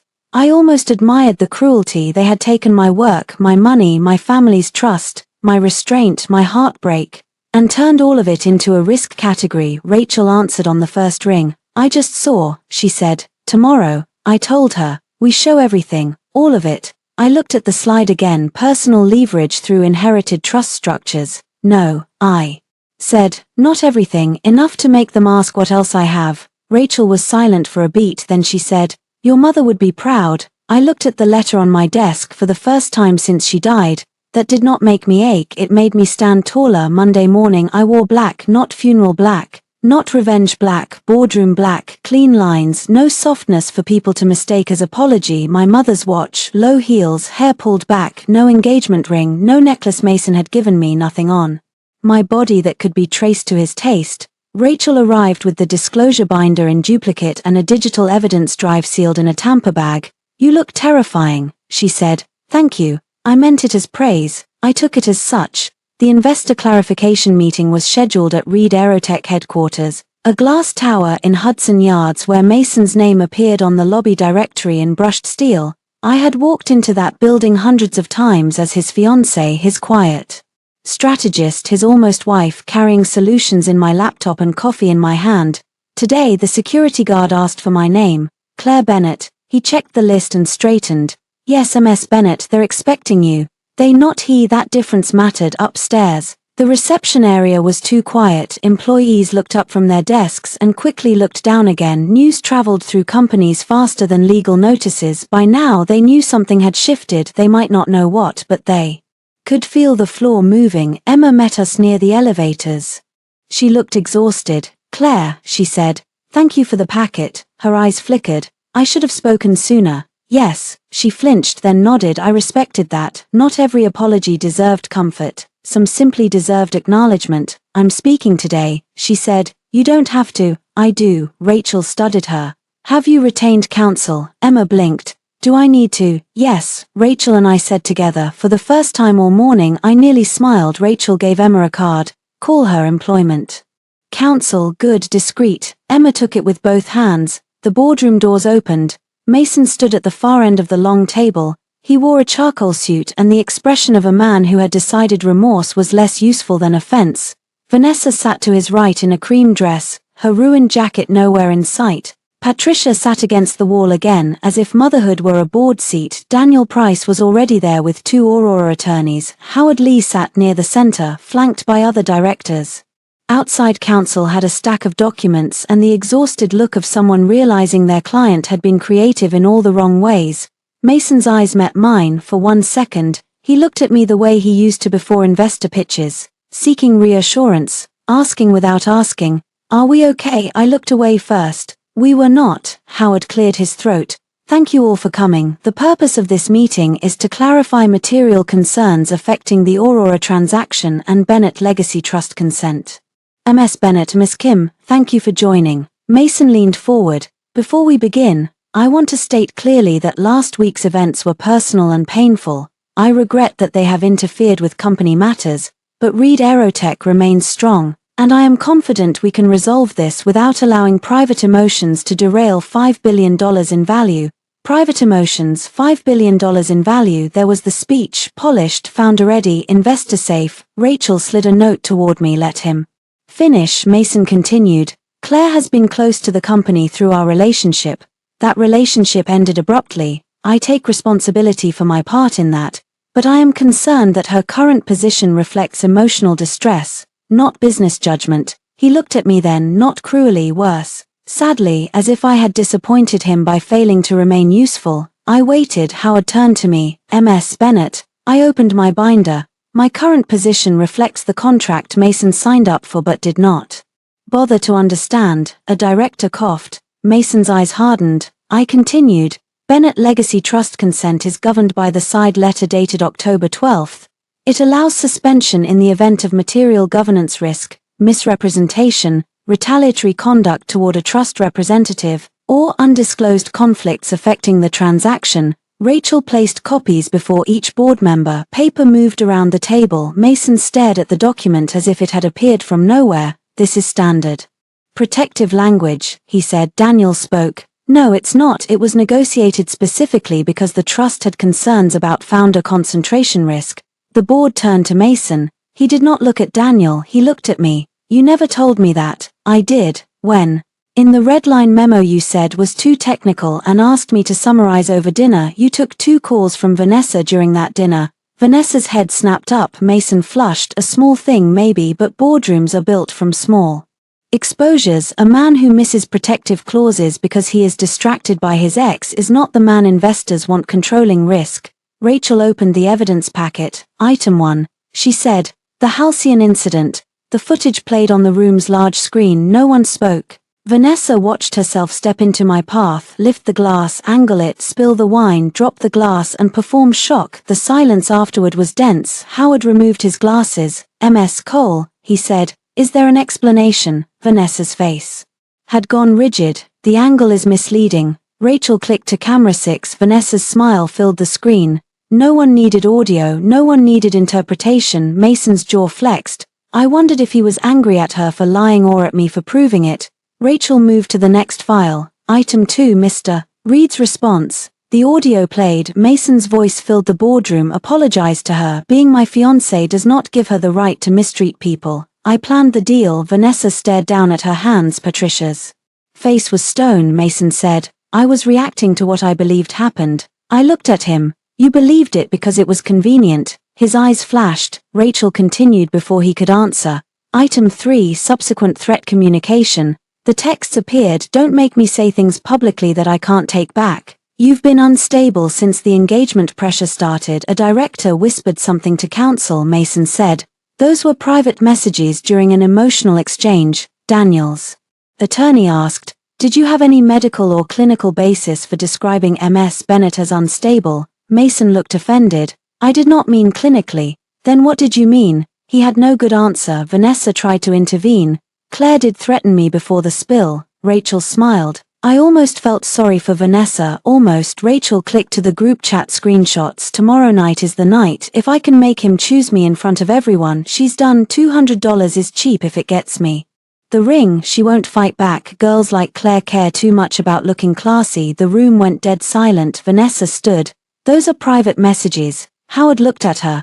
"Are they authentic?" She looked at Mason. Mason looked away. There it was again, his instinct, protect himself first. Vanessa sat down slowly. "They were jokes," she whispered. "No," Emma said. Everyone turned. Her voice shook, but she continued.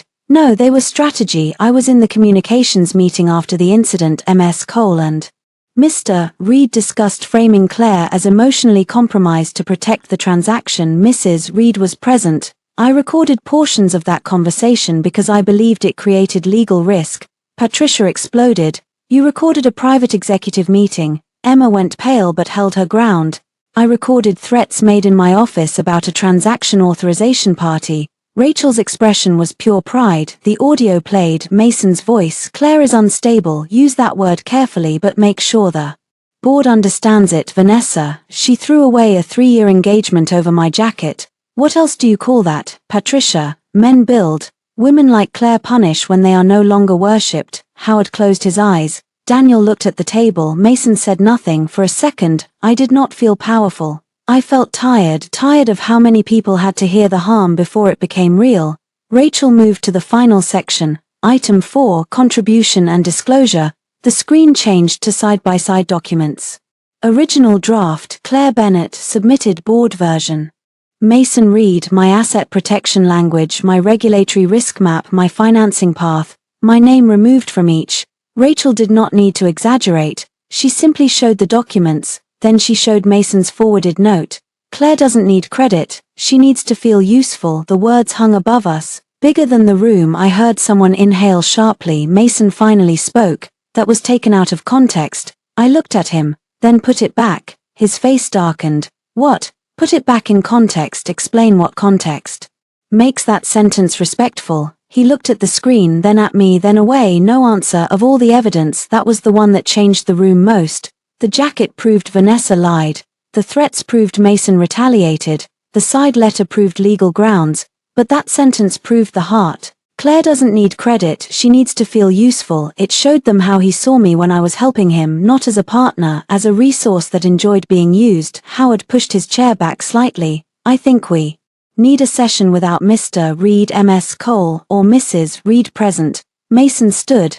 "Absolutely not." Howard's voice hardened. "Mason, sit down." Mason did not. His control was slipping and everyone could see it. "This is my company," he said. Emma looked at him with something like grief. Howard said, "It is a company with a board, investors, employees, and now a material transaction risk tied directly to your conduct." Patricia stood too.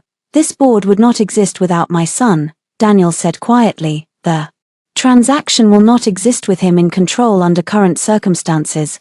That was it, the sentence. Mason heard it, so did everyone else. His face went white beneath the boardroom lights. Vanessa reached for his arm. He pulled away. She froze, a clean little fracture. People who build alliances on advantage should expect them to break under pressure. Howard called a recess. Mason turned to me as the room began moving. This is what you wanted. I closed my binder. No, don't lie. I stood. What I wanted was a fiancé who asked me one question before humiliating me over another woman's lie. What I wanted was a partner who did not use my work and erase my name. What I wanted was not to become evidence. He had no answer. Vanessa walked out first, face tight, phone already in her hand. Patricia followed, furious. Mason stayed for 1 second. The boardroom was almost empty around us. He lowered his voice. I didn't know you had this much. That hurt more than apology because it revealed the calculation. Beneath his regret, he was not grieving what he did, he was measuring what I could prove. I know, I said, then I left him there in the hallway. Emma broke. She pressed a hand over her mouth and turned toward the window. I'm sorry, she whispered. This time I softened. Thank you for speaking. I was scared, I know. I kept thinking if I stayed quiet, the company would survive. I looked back through the glass wall of the boardroom, where Mason stood alone near the screen, still showing his own words. Silence doesn't save companies, I said. It just lets the wrong people keep running them. The signing ceremony was not cancelled. That was the part Mason misunderstood. Men like him believed power was either surrender or destruction. They assumed if I refused to serve him, I wanted to burn everything he touched. But Bennett money did not move on tantrums, it moved on structure, so Aurora Capital rescheduled the signing for Thursday, not as a celebration but as a controlled review session. The location changed from Reed Aeroteca's headquarters to Aurora's offices 48 floors above Park Avenue, where the conference room walls were glass and the coffee tasted like a billable hour. Rachel warned me on the way up. Mason may think this is his path back. Let him. He may perform remorse. Let him. He may bring Vanessa. I looked at her. Rachel smiled. Yes, I know, but stupid people do sometimes repeat useful mistakes. When the elevator opened, Daniel was waiting. He shook my hand, not Rachel's first, a small gesture, a deliberate one. Claire, he said, thank you for coming. Is Mason here? Yes, with counsel. No Patricia, no Vanessa at the table. At the table, Daniel's mouth tightened. She's in the building, Rachel muttered. Of course she is. Aurora's main transaction room looked exactly like the kind of place where people converted ambition into documents. Long black table, water glasses lined like soldiers, screens at both ends, stacks of signature pages arranged with frightening precision. Mason stood when I entered. He looked tired in a way no suit could hide. For a moment, his eyes moved to my left hand, still bare, still final. Claire, he said. I nodded once and took the seat marked Bennett Legacy Trust.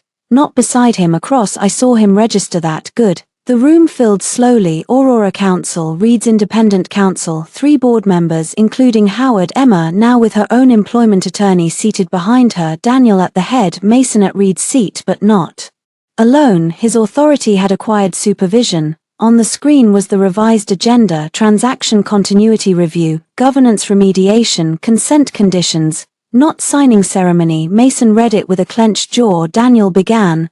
We are here to determine whether this transaction can proceed under revised governance conditions. Bennett Legacy Trust has suspended final consent. Aurora remains interested in the assets and operating potential, but not at any cost. Not at any cost. I looked at Mason. He looked down. Howard spoke next. The board has voted to establish a special committee. Mr. Reed will step back from transaction control pending investigation. Emma Grant will serve as interim transaction lead with external oversight. Mason's head snapped up. That was not finalized. Howard looked at him calmly. It was finalized this morning. Mason's attorney leaned toward him, whispering quickly. Mason's face flushed. I almost felt the old reflex to soften the room, to say something that gave him a place to stand. I let the reflex pass. Daniel turned to me. Ms. Bennett, under these revised conditions, would the trust consider lifting the hold? I opened my folder.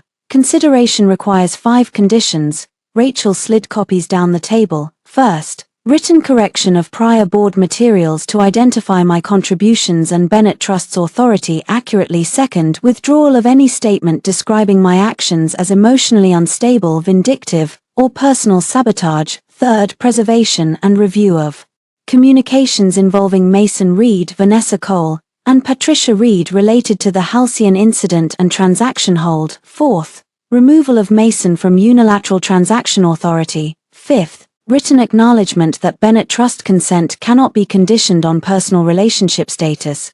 No one spoke for several seconds. Mason said, "You want to humiliate me?" I looked at him. "No, I want to document you." Howard coughed. Daniel looked at his notes. Rachel did not hide her smile. Mason leaned forward. "I built Reed Aerotech, and I protected the parts you were too arrogant to protect yourself." His eyes flashed. This was the danger point. I could see it. He could still mistake pain for permission to attack. But this time the room was not his stage, it was my paper trail. His attorney touched his arm. Mason sat back, then the doors opened, everyone turned. Vanessa stood in the doorway. She looked different today. Less angelic, more brittle, cream blouse, tight smile, phone in hand. A security employee hovered behind her, clearly unsure whether to drag her out of a room full of $1,000,000 shoes. "I'm sorry," she said, voice shaking, "but I cannot sit outside while Claire destroys him," Rachel whispered. "Bless her." Daniel's face went cold. "Ms. Cole, this is a closed meeting."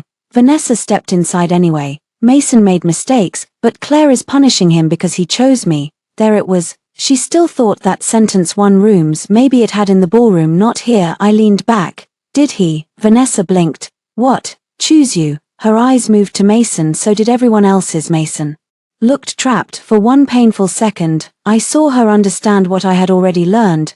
Mason chose whoever protected his reflection best in the moment. At the gala, that was Vanessa. At the board meeting, he blamed her. At the signing room, he would abandon anyone if it kept him near the deal. Vanessa's mouth tightened. "Mason." He did not answer. Daniel said, "Security." Vanessa's eyes filled with real tears now, not performance fury. "You told me she was just background," she said to Mason. The room went completely silent. Mason's face changed. Rachel's pen paused. I felt the words enter me like cold water. "Just background," Vanessa continued, voice rising. "You said she didn't care about credit. You said she liked being useful. You said once the deal closed, things would be different." Mason stood. "Vanessa, stop."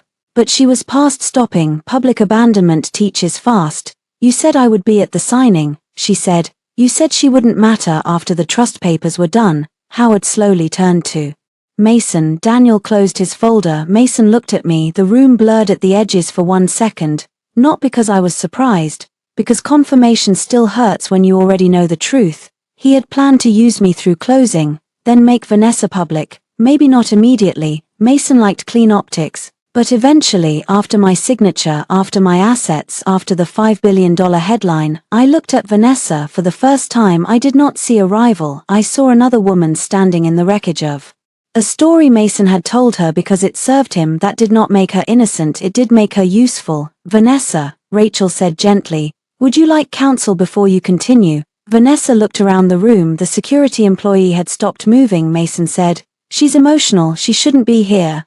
Vanessa laughed. "It was ugly, it was honest." "There it is," she said. "That's what he calls women when they stop helping." I almost smiled, not from warmth, from recognition. Daniel asked security to escort Vanessa to a separate room and offered to arrange counsel if she intended to make a statement. She went, but not before looking at Mason with pure hatred. The door closed. No one moved. Then Howard said, "I think we need to suspend this session." "No," I said. Every face turned to me. "No."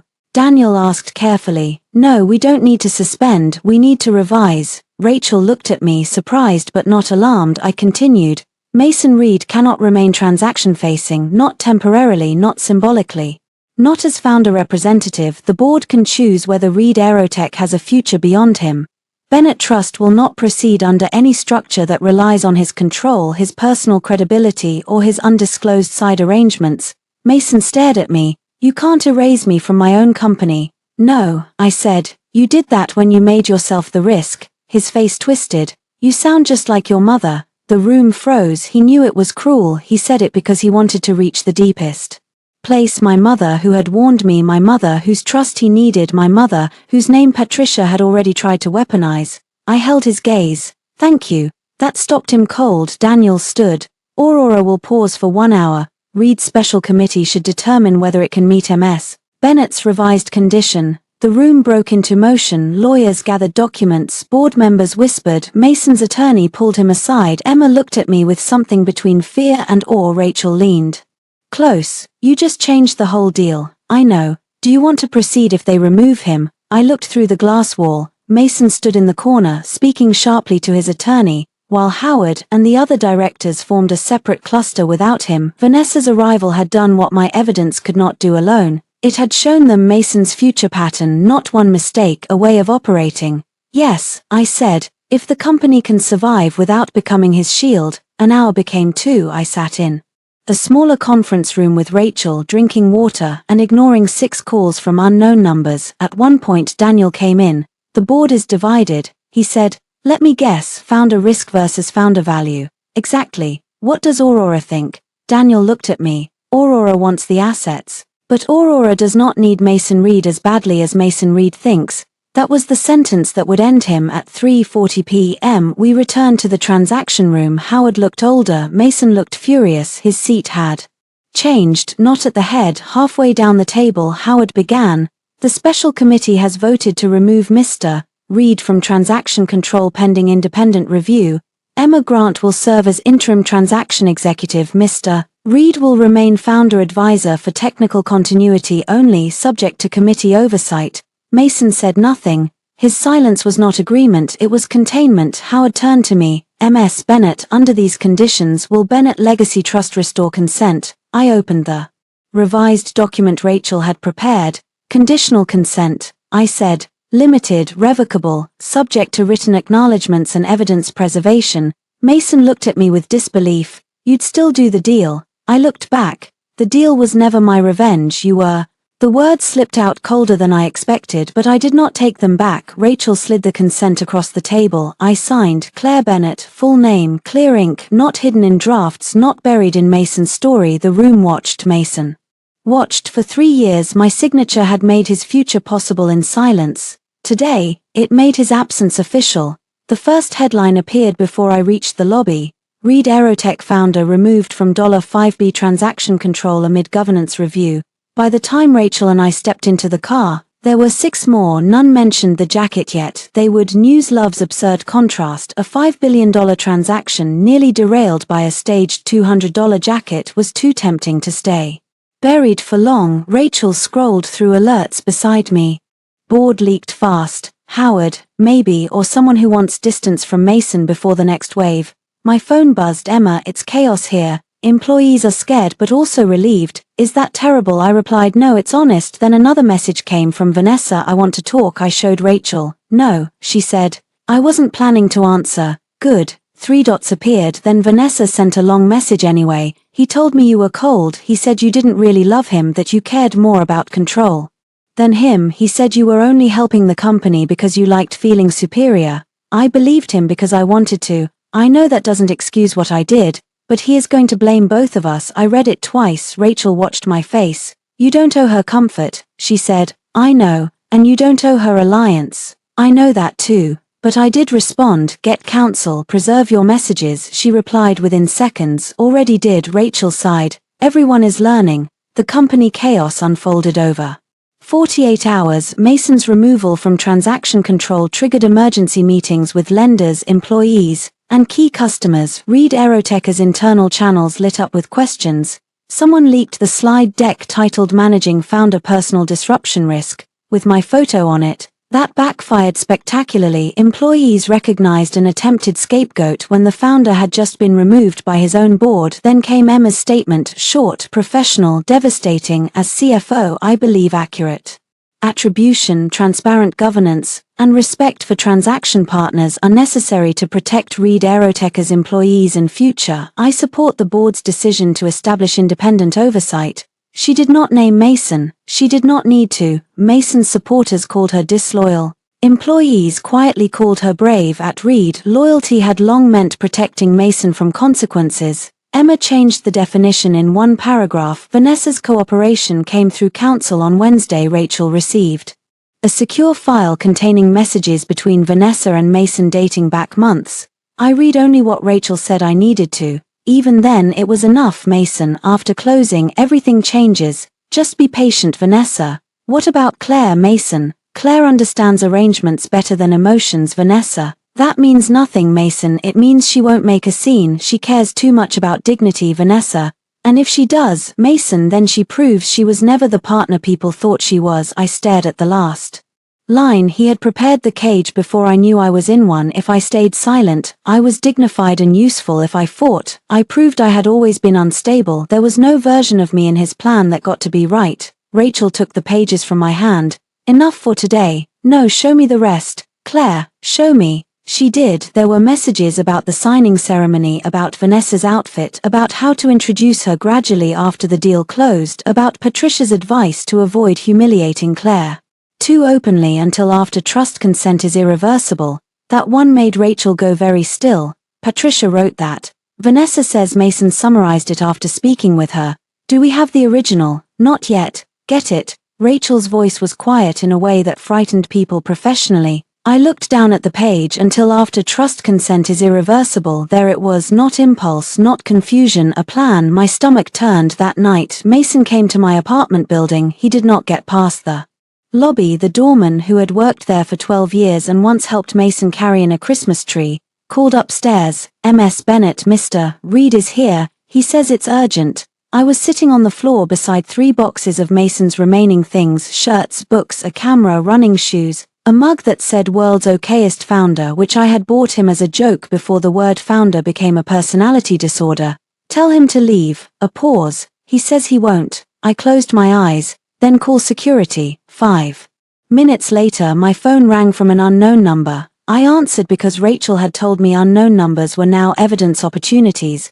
Mason's voice came through, rough and furious. You called security on me. You refused to leave. I came to talk. You came to override a boundary. Stop using therapy language at me. Stop creating circumstances that require it. He breathed hard. Behind him I heard lobby noise. You are enjoying this, he said. No, you are. You finally get to show everyone you're better than me. I stood and walked to the window below. I could see him through the lobby glass, phone to his ear, security standing several feet away. He looked small from the 17th floor. That did not make me happy. It made me understand perspective. I never needed to be better than you, I said. I needed you to stop making me smaller. You could have told me. The audacity stole my breath for a second. I did. When I asked why Vanessa needed to attend private strategy meetings, when I asked why my name disappeared from drafts, when I asked why Patricia kept introducing me as your fiancé instead of a trust representative, when I asked why you called my caution negativity,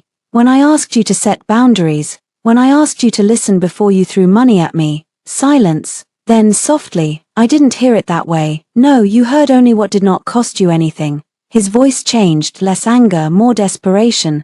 The board is trying to push me out completely. That is between you and the board. You did this. No, I documented what you did. I built that company from nothing. You built something real, then you confused building it with owning everyone around it. He looked up then, as if he knew which window was mine. For a second, old memory moved through me. Mason in this apartment, the first night I cooked for him, burning garlic bread because we got distracted kissing near the counter.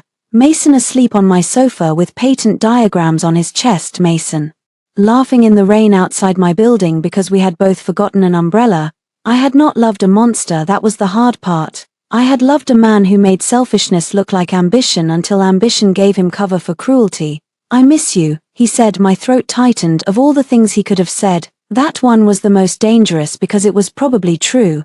I miss who I thought you were, I said. He closed his eyes. Even from 17 floors up I saw it. Claire, he whispered, tell me how to fix this. You can't fix us. The deal then. There it was, the order of need. I almost thanked him for the clarity.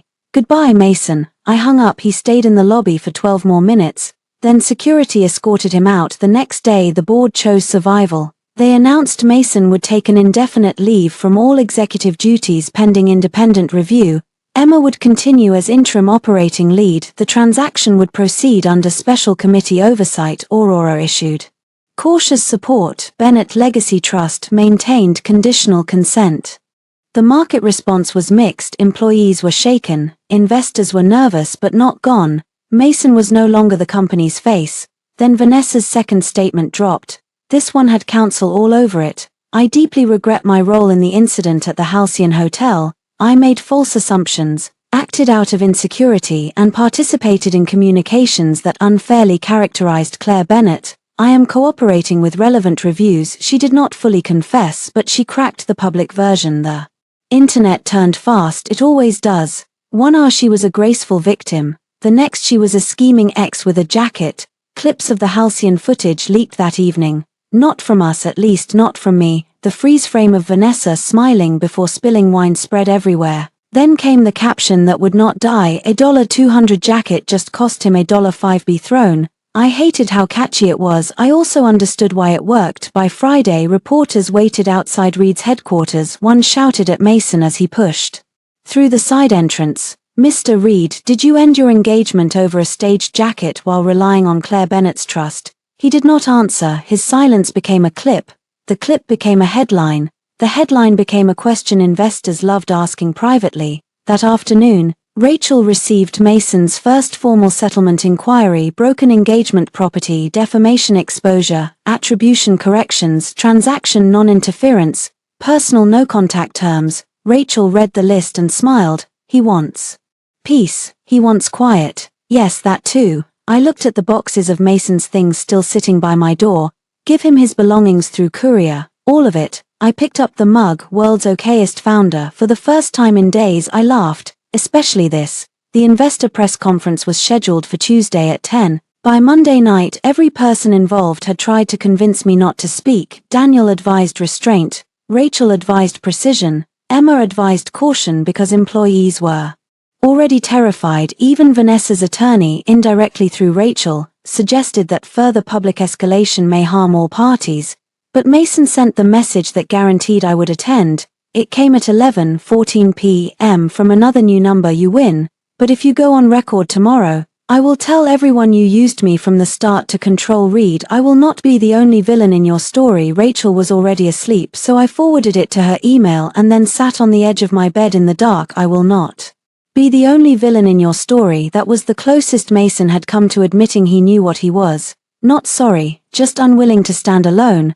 I did not sleep much. At dawn I got up, showered and dressed in white. Not bridal white, not innocent white, clean page white. The press conference was held at Aurora's media room, not Reed's headquarters. Another quiet shift in power. Mason had wanted Reed's logo behind him. Daniel refused. The backdrop showed only a neutral transaction update banner: governance review and transaction continuity briefing. The room was full by 9:40. Business press, tech reporters, a few gossip outlets pretending to be business press because scandal wears a suit when enough money is involved. Cameras lined the back wall. Employees watched via internal stream. Mason arrived with counsel and sat at the panel table reluctantly. He had shaved, his suit was perfect, his eyes were not. Howard sat beside him, then Emma, then Daniel. My seat was not on the first panel. That was intentional. Rachel and I waited backstage in a small green room with bad lighting and worse muffins. "Remember," she said, "facts, not feelings unless the feeling explains conduct. No over-talking, no speculation, no insults. I know, if they ask if you still love him, you say, I don't answer questions designed to turn governance into romance." Rachel smiled. "I have never been prouder." The first 20 minutes were corporate fog. Howard announced the special committee. Daniel confirmed Aurora remained in conditional discussions. Emma outlined continuity planning. Mason read a prepared statement. "I regret that personal matters have distracted from Reed Aeroteca's mission. I am cooperating fully with the board's review and remain committed to the company's technology, employees, and future." Personal matters again. I watched from backstage as he said it. Not jacket, not threats, not erased work, not planned post-consent betrayal. Personal matters. A reporter raised a hand. "Mason, did you publicly end your engagement with Claire Bennett at the Halcyon event?" His attorney leaned toward him, but Mason answered, "There was a painful private moment that became public." Rachel whispered, "Strike one." Another reporter, "Did that moment involve Vanessa Cole falsely accusing Ms. Bennett of damaging a jacket?" Mason's jaw tightened. "I did not know the facts at the time." A third, "Did you threaten to characterize Ms. Bennett as unstable if she did not restore transaction authorization?" Mason's attorney intervened. "We won't address privileged or selectively presented communications." Rachel snorted, "Not privileged, nice try." Then Maya Collins, senior business correspondent for Northline, stood. She had sharp eyes and a voice that carried without effort. Question for the panel. Reed's board materials circulated before this review described Ms. Bennett as an unclear operational participant and potential reputational liability, yet transaction documents now show she held final consent authority and contributed to the deal structure. Who authorized the prior characterization? Silence. Not long enough, Howard said.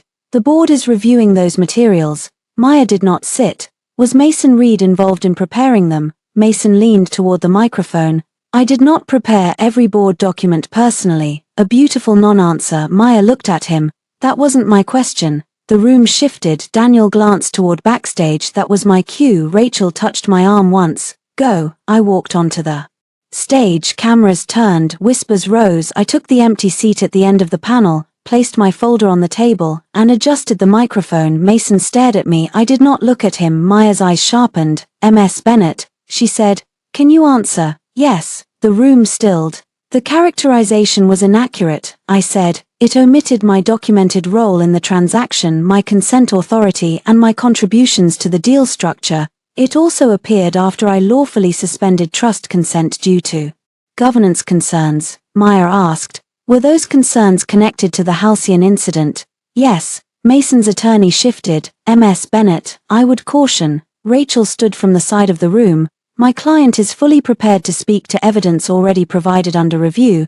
The attorney sat back. I opened my folder. For clarity, I did not suspend consent because a woman stained a jacket. I suspended consent because Reed Aerotech's founder publicly humiliated a material transaction authorization party based on a false accusation, then attempted to pressure and discredit that party when consent was suspended.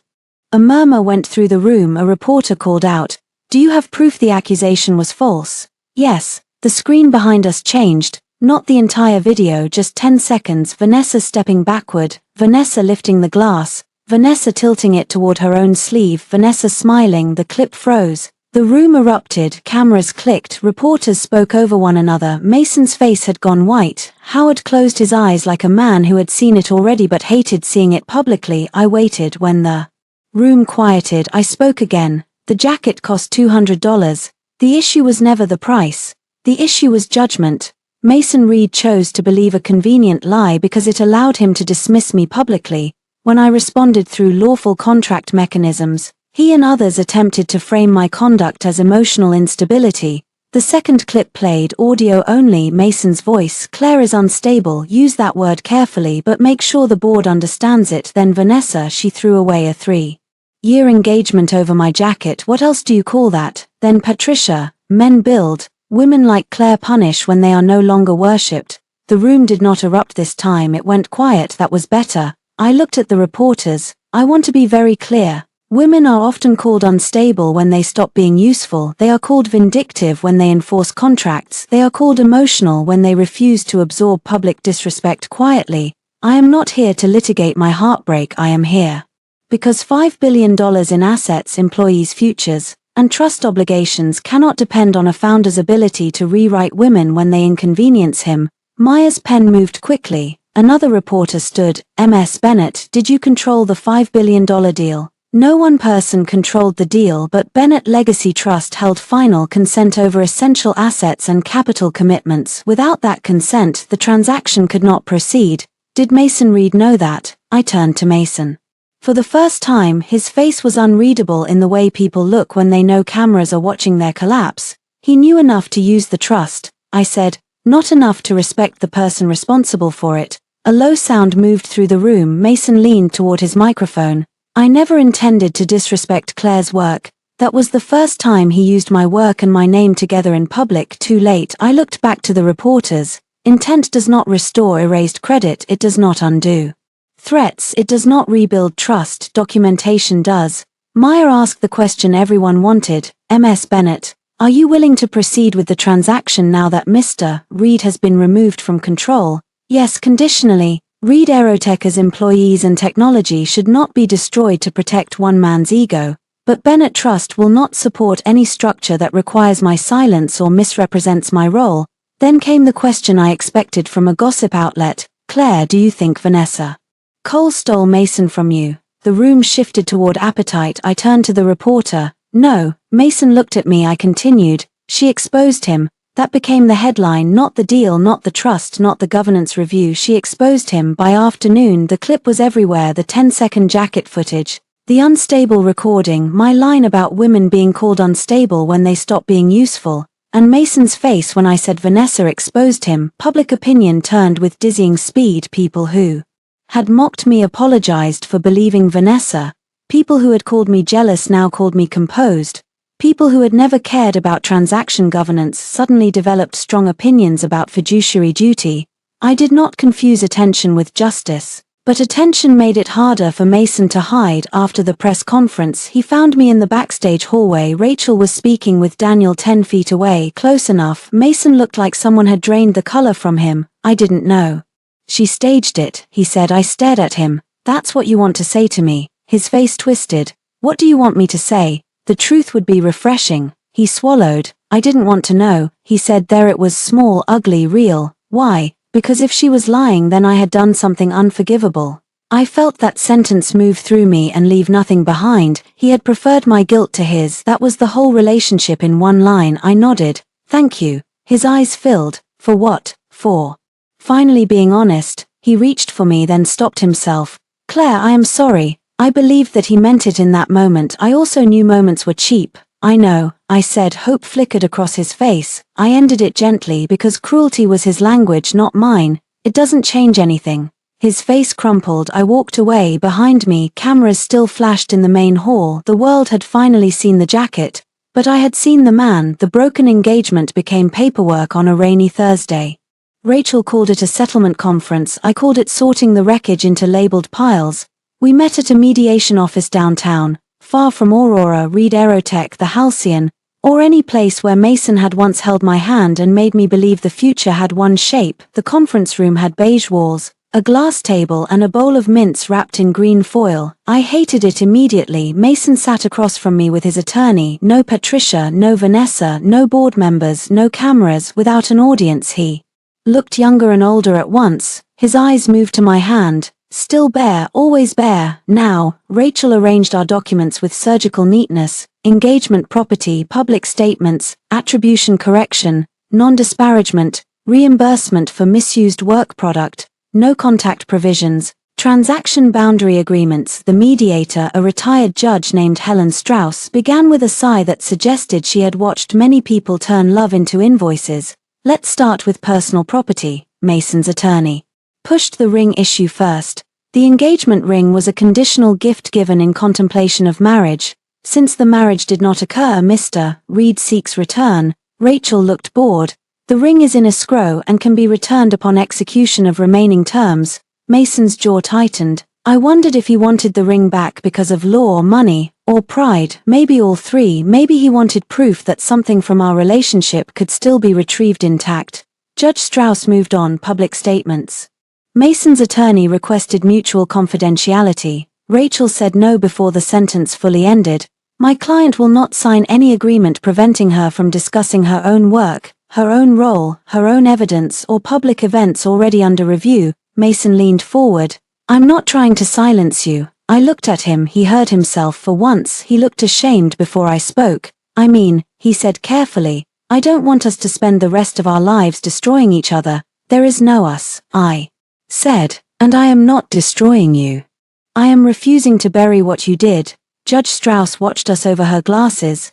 I could see her deciding whether we were going to be difficult. We were, but only one of us was accurate. Then came attribution. Rachel laid out a correction letter Reed Aerotech would issue internally and to Aurora. It stated that Claire Bennett had materially contributed to transaction structure, asset consent design, regulatory risk review and capital pathway development. It stated that prior descriptions minimizing her role were inaccurate. It stated that Bennett Trust Consent Authority had been material from the beginning. Mason's attorney objected to the word materially. Rachel offered substantially. I said no. Mason looked at me. You need that word. Yes. Why? Because it is true. His mouth tightened, then he nodded once. Keep it, his attorney whispered sharply. Mason ignored him. For a moment, the room softened again, dangerous as old music. I reminded myself that a man agreeing to one truth under legal Pressure was not the same as love repaired. After 3 hours, Judge Strauss called a break. I went to the hallway to stretch my legs. My body did not like sitting still in conflict. All the old adrenaline had nowhere to go. Mason followed. Rachel saw and began to stand. I shook my head. The hallway was narrow, lined with framed abstract art that looked like expensive confusion. Mason stopped several feet away. Claire, no negotiation without counsel. I know, I'm not negotiating. Then what are you doing? He looked down. I read your mother's letter. My body went cold. What? He lifted both hands slightly. Not recently, years ago. I saw it in your desk when we were moving apartments. I know I shouldn't have. I stared at him. The letter, my mother's warning, the one I had only opened days ago in the archive. You read it, only once. Before or after you started taking my name off documents. Pain crossed his face. Claire, you read a letter where my dead mother warned me not to become invisible for a man's pride, and you still made me invisible. His eyes filled. I told myself it wasn't like that. Of course you did. I loved you. I believed him. That was the tragedy. I know, I said. His face crumpled slightly. I did love you, he repeated. I still do. No, Mason. You love the person who made you feel brilliant, safe, inevitable. You love the woman who edited your risks, softened your failures, protected your pride, and never sent invoices for emotional labor. You love what I gave you. That's not fair. Maybe not completely, but it is close enough. He leaned against the wall for the first time. He did not argue. I don't know who I am without Reed, he said quietly. I had no idea why he said that to me. Maybe because I had always been the person he brought fear to when the world expected confidence. Once I would have stepped closer. Now I stayed where I was. That is your work. He looked at me. I lost the company. You lost control of the company. I lost you. Yes, he closed his eyes. There, the truth in proper order. He had said the company first, then me. Maybe he heard it too. I am sorry, he said. No defense, no context, no Vanessa, no pressure, just those 3 words. I let them stand. Then I said, I accept that you are sorry. Hope moved across his face. I stopped it before it became cruel. I do not accept you back. The hope died. He nodded slowly, but tears slipped down his face anyway. I hated seeing them, not because they changed me, because they reminded me that consequences hurt even when they are deserved. We returned to the room. The final terms took 6 more hours. Mason agreed to issue a public correction, withdrawing any implication that I acted from instability or malice. Reed Aerotech agreed to correct attribution records internally and in transaction archives. Vanessa's false statements would be retracted separately through her counsel. Patricia would be barred from communicating with me directly under a civil non-contact agreement after her messages using my mother's name were entered into the record. The ring would return to Mason, not because he deserved closure, because I did not want metal from that family in my life. Near the end, Mason asked for one private clause. His attorney looked uncomfortable. Rachel looked suspicious. What clause? Judge Strauss asked. Mason looked at me. I want Claire to keep the apartment. I blinked. My apartment was mine, purchased before him, never commingled. Rachel's eyebrows went up. She already owns it, she said. I know. Then what are you talking about? Mason looked down. I paid off the remaining building assessment last year. Quietly, I didn't tell her. I want no claim, no reimbursement. I stared at him. That was true. There had been an assessment. I remembered Nora telling me it was resolved through building management faster than expected. I assumed my office had handled it. Rachel checked her files quickly. The amount was not huge by our standards, but it was real. Why? I asked. Mason's mouth twisted. Because you loved that place, because it was the only home where I think you were fully yourself, because not everything I did was calculated. The room went quiet. That was the hardest kind of truth, the one that did not save him, the one that complicated the villain without changing the verdict. I nodded once. Thank you. His eyes filled again. Rachel added the waiver. At 8:12 p.m. we signed. Claire Bennett, Mason Reed. No future surname waiting, no wedding date, no shared address, no performance afterward. Mason took the ring box from escrow. He opened it once, then closed it. I thought returning this would feel like punishment. He said. I gathered my folder. What does it feel like? He looked at the box in his palm. Proof. I did not ask of what. Outside, rain fell softly over downtown. Mason followed me to the building entrance, but he did not try to stop me. Claire, he said. I turned. Was there ever a way back? I thought about lying gently. No, he deserved truth. Maybe I did too. Before the gala, maybe. Before the emails, maybe less, before I knew you had read my mother's letter and still erased me. No, he absorbed that like a sentence, then nodded. I hope you get everything you wanted. I smiled sadly. I am learning to want better things. Rachel's car pulled up. I got in through the rain-streaked window. I watched Mason stand beneath the awning with the ring box in his hand. For the first time, he looked like a man holding exactly what he had chosen. 3 months later, I signed the revised $5 billion transaction in a room with no champagne. That was one of my conditions. No gala, no founder speech, no orchids flown in from somewhere expensive to make men feel visionary. Just a conference room, independent counsel, audited documents, revised governance, and coffee strong enough to remind everyone that celebration should come after responsibility, not before. Reed Aerotech still existed. That surprised some people. They expected scandal to swallow the company whole, but companies are not men, no matter how often founders try to make them so. Reed had engineers who cared more about flight stability than Mason's ego. It had manufacturing teams who had solved problems Mason could not pronounce. It had Emma, who turned out to be twice the leader he was because she did not need every room to love her. Mason retained a reduced founder stake and no executive authority. The board framed it as transition, the press called it exile, I called it proportionate. Vanessa disappeared from public view after settling her claims and issuing a formal retraction. Her final statement admitted the jacket incident was misrepresented, which was lawyer language for I lied but would like to keep my apartment. She lost clients, she lost access, she did not lose everything, but she lost the version of herself built on proximity to powerful men. Patricia sent one letter through counsel not to apologize, to say she would abide by no contact terms. I considered that a victory. The day of the revised signing, I arrived at Aurora in a navy suit my mother would have liked. Rachel walked beside me. Ready? No. Good. Overconfidence is how men like Mason happen. I laughed. Daniel met us upstairs. The transaction room looked calmer than last time. Fewer people, more documents, better boundaries. Emma was already seated at the table, reviewing final pages with counsel. When she saw me, she stood. Claire, Emma. She looked nervous, not because she had done something wrong, because responsibility weighs more when you earn it honestly. The employees know this. Happens today, she said. A lot of them asked me to say thank you. I shook my head. They kept the company worth saving. Her eyes warmed. Still, thank you. We signed in order. Aurora, Reed Special Committee, Bennett Legacy Trust. When the folder came to me, the room quieted, not dramatically, respectfully. I took my mother's fountain pen from my bag. For a second, I remembered the first time Mason asked me to review a pitch deck. We had been sitting on my sofa, his laptop balanced between us, his knee touching mine. He smelled like rain and ambition. I had loved the way his mind moved, fast, bright, hungry. I had mistaken hunger for vision.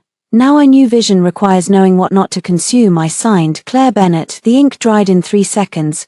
$5 billion moved forward, not because I forgave Mason, because I chose structure over spectacle. After the signing, there was no applause, just exhalation. Daniel shook my hand. Your mother would have respected that signature, he said. I looked at him sharply. He smiled. She terrified my first managing partner. That sounded like her. Rachel and I left before anyone could suggest a group photo. Downstairs, the lobby was bright with winter sunlight, the kind of light that makes marble look almost warm. Mason was waiting near the far wall. Security stood nearby. He was allowed there apparently, but not beyond. Rachel stiffened. I'll handle it, I said. She did not move far. Mason looked different after 3 months out of power, less polished, less certain.